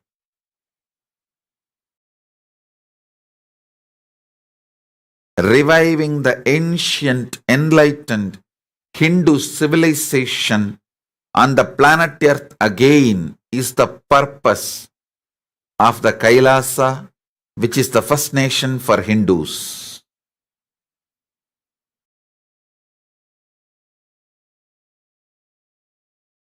As we, the decision makers, social influencers, statesmen,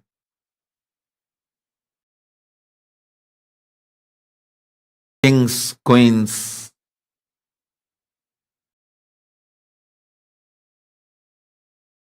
if we all decide to make the decisions for the good of the larger number of people, for the good of the larger number of people's bliss, to awaken the possibilities, potentialities, and powers of human beings, surely we can make this planet Earth a better place to live, and we can leave better planet Earth for our next generation to enjoy. So with this declaration, let's start the upgraded new beginning for the planet Earth. I thank all the honored guests who are here for being part of this historical moment where this new declaration of upgraded new beginning for the earth, for the planet earth is declared, and starting the execution process of this upgraded new beginning, awakening the potentialities, possibilities, and powers of the human beings, and making this place, planet Earth, better place to live, blissful place to live, and for blissful coexistence. Om, Om. So with this, I thank all the honored guests for being here and doing what you are doing and being who you are. Thiru Jayam SK Gopi மற்றும் திரு பேரரசு, திரு வீரமுருகன், உங்கள் மூவரையும் மீண்டும் ஒரு முறை வாழ்த்தி மகிழ்கின்றேன். நீங்கள் மூவரும் இன்று வந்தமைக்காகவும் கலந்து கொண்டமைக்காகவும் விருதுகளை பெற்றுக்கொண்டமைக்காகவும் மிகுந்த சந்தோஷத்துடன் ஆசீர்வதிக்கின்றேன், வாழ்த்தி மகிழ்கின்றேன். உங்கள் மூவரை பற்றியும் நிறைய கேள்விப்பட்டுள்ளேன். இன்னொரு நாள் சத்சங்கத்தின் பொழுது உங்கள் ஒவ்வொருவருடைய செயல்பாடுகளிலும் நான் கண்டு ரசித்து மனம் மகிழ்ந்த விஷயங்களை நீண்ட நேரத்தோடு பட்டியலிட விரும்புகின்றேன். திரு ஜெயம் எஸ்கே கோபி அவர்கள், நீங்கள் கந்த சஷ்டி கவசம் இழிவுபடுத்தப்பட்ட பொழுது பொங்கி எழுந்ததையும், இந்து மக்களுக்கு அரசியல் விழிப்புணர்வை அளிக்க வேண்டும் என்பதற்காக அகில உலக ஆன்மீக இந்து மத கட்சி என்கின்ற கட்சியை நீங்கள் நடத்துவதையும் அறிவேன். உங்களுடைய பெரும் திருப்பணிக்கு நான் தலைவணங்குகின்றேன். நீங்கள் இந்து மதத்திற்கு செய்யும் பெரும் திருப்பணிகளுக்காக உங்களுக்கு என்றென்றும் துணை நிற்பதற்கு நான் கடமைப்பட்டுள்ளேன். திரு பேரரசு அவர்களை பற்றி சொல்லவே வேண்டியதில்லை. திருவண்ணாமலை என்கின்ற பெயராலேயே ஒரு மிகப்பெரிய வெற்றி படத்தை அளித்திருக்கின்றீர்கள்.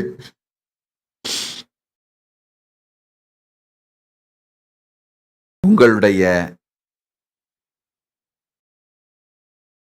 இந்து மத பற்றும், இந்து மதத்திற்காக நீங்கள் தொடர்ந்து குரல் கொடுப்பதும், இந்து மதத்திற்காக நீங்கள் களம் காணுவதும், நீங்கள் செய்கின்ற மிக பெரும் பணிகளை நன்கு அறிவேன்.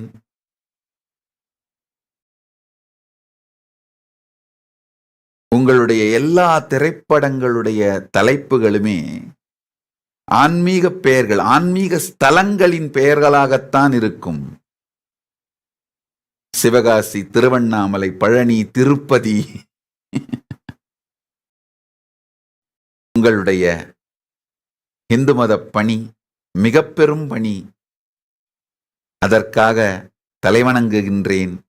உங்களோடு என்றென்றும் தோள் கொடுத்து நிற்பேன். நானும் கைலாசமும் நீங்கள் செய்யும் இந்து மத பணிகளுக்கு என்றென்றும் உறுதுணையாக இருப்போம். திரு வீரமுருகன், நீங்கள் செய்யும் பல்வேறு ஹிந்து மதத்தின் பணிகளையும் பாண்டுரங்கன் திருக்கோவில் நிர்வாகம் மற்றும் ஹிந்து மதத்திற்கான சேவைகளையும் அறிவேன். அதற்காக நீங்கள் செய்கின்ற சட்ட போராட்டங்களையும் அறிவேன். அதற்காக நீங்கள் இழந்த பல விஷயங்களையும் அறிவேன்.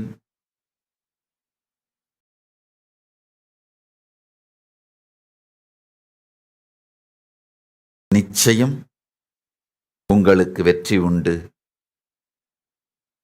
சனாதன ஹிந்து தர்மத்திற்கு எதிர்காலம் உண்டு. அதேபோல் அதற்காக உழைக்கின்ற உங்கள் மூவருக்கும், சனாதன ஹிந்து தர்மத்திற்காக போராடுகின்ற உங்கள் மூவருக்கும் எதிர்காலம் உண்டு, வெற்றி உண்டு.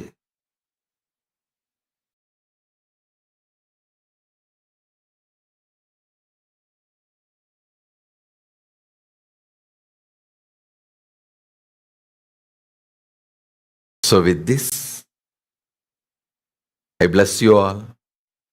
Let's all radiate with integrity, authenticity, responsibility, enriching, causing, living Shuddhadvaita Saivam Paramadvaitam, the state, space, powers, being, superconsciousness of Kailasa, Maha Kailasa, of Paramashiva, superconsciousness and Kailasa and Maha Kailasa of Paramashiva. Om Paramashivoham, Om Nityananda Paramashivoham, the eternal bliss Nityananda. Thank you. Be blissful.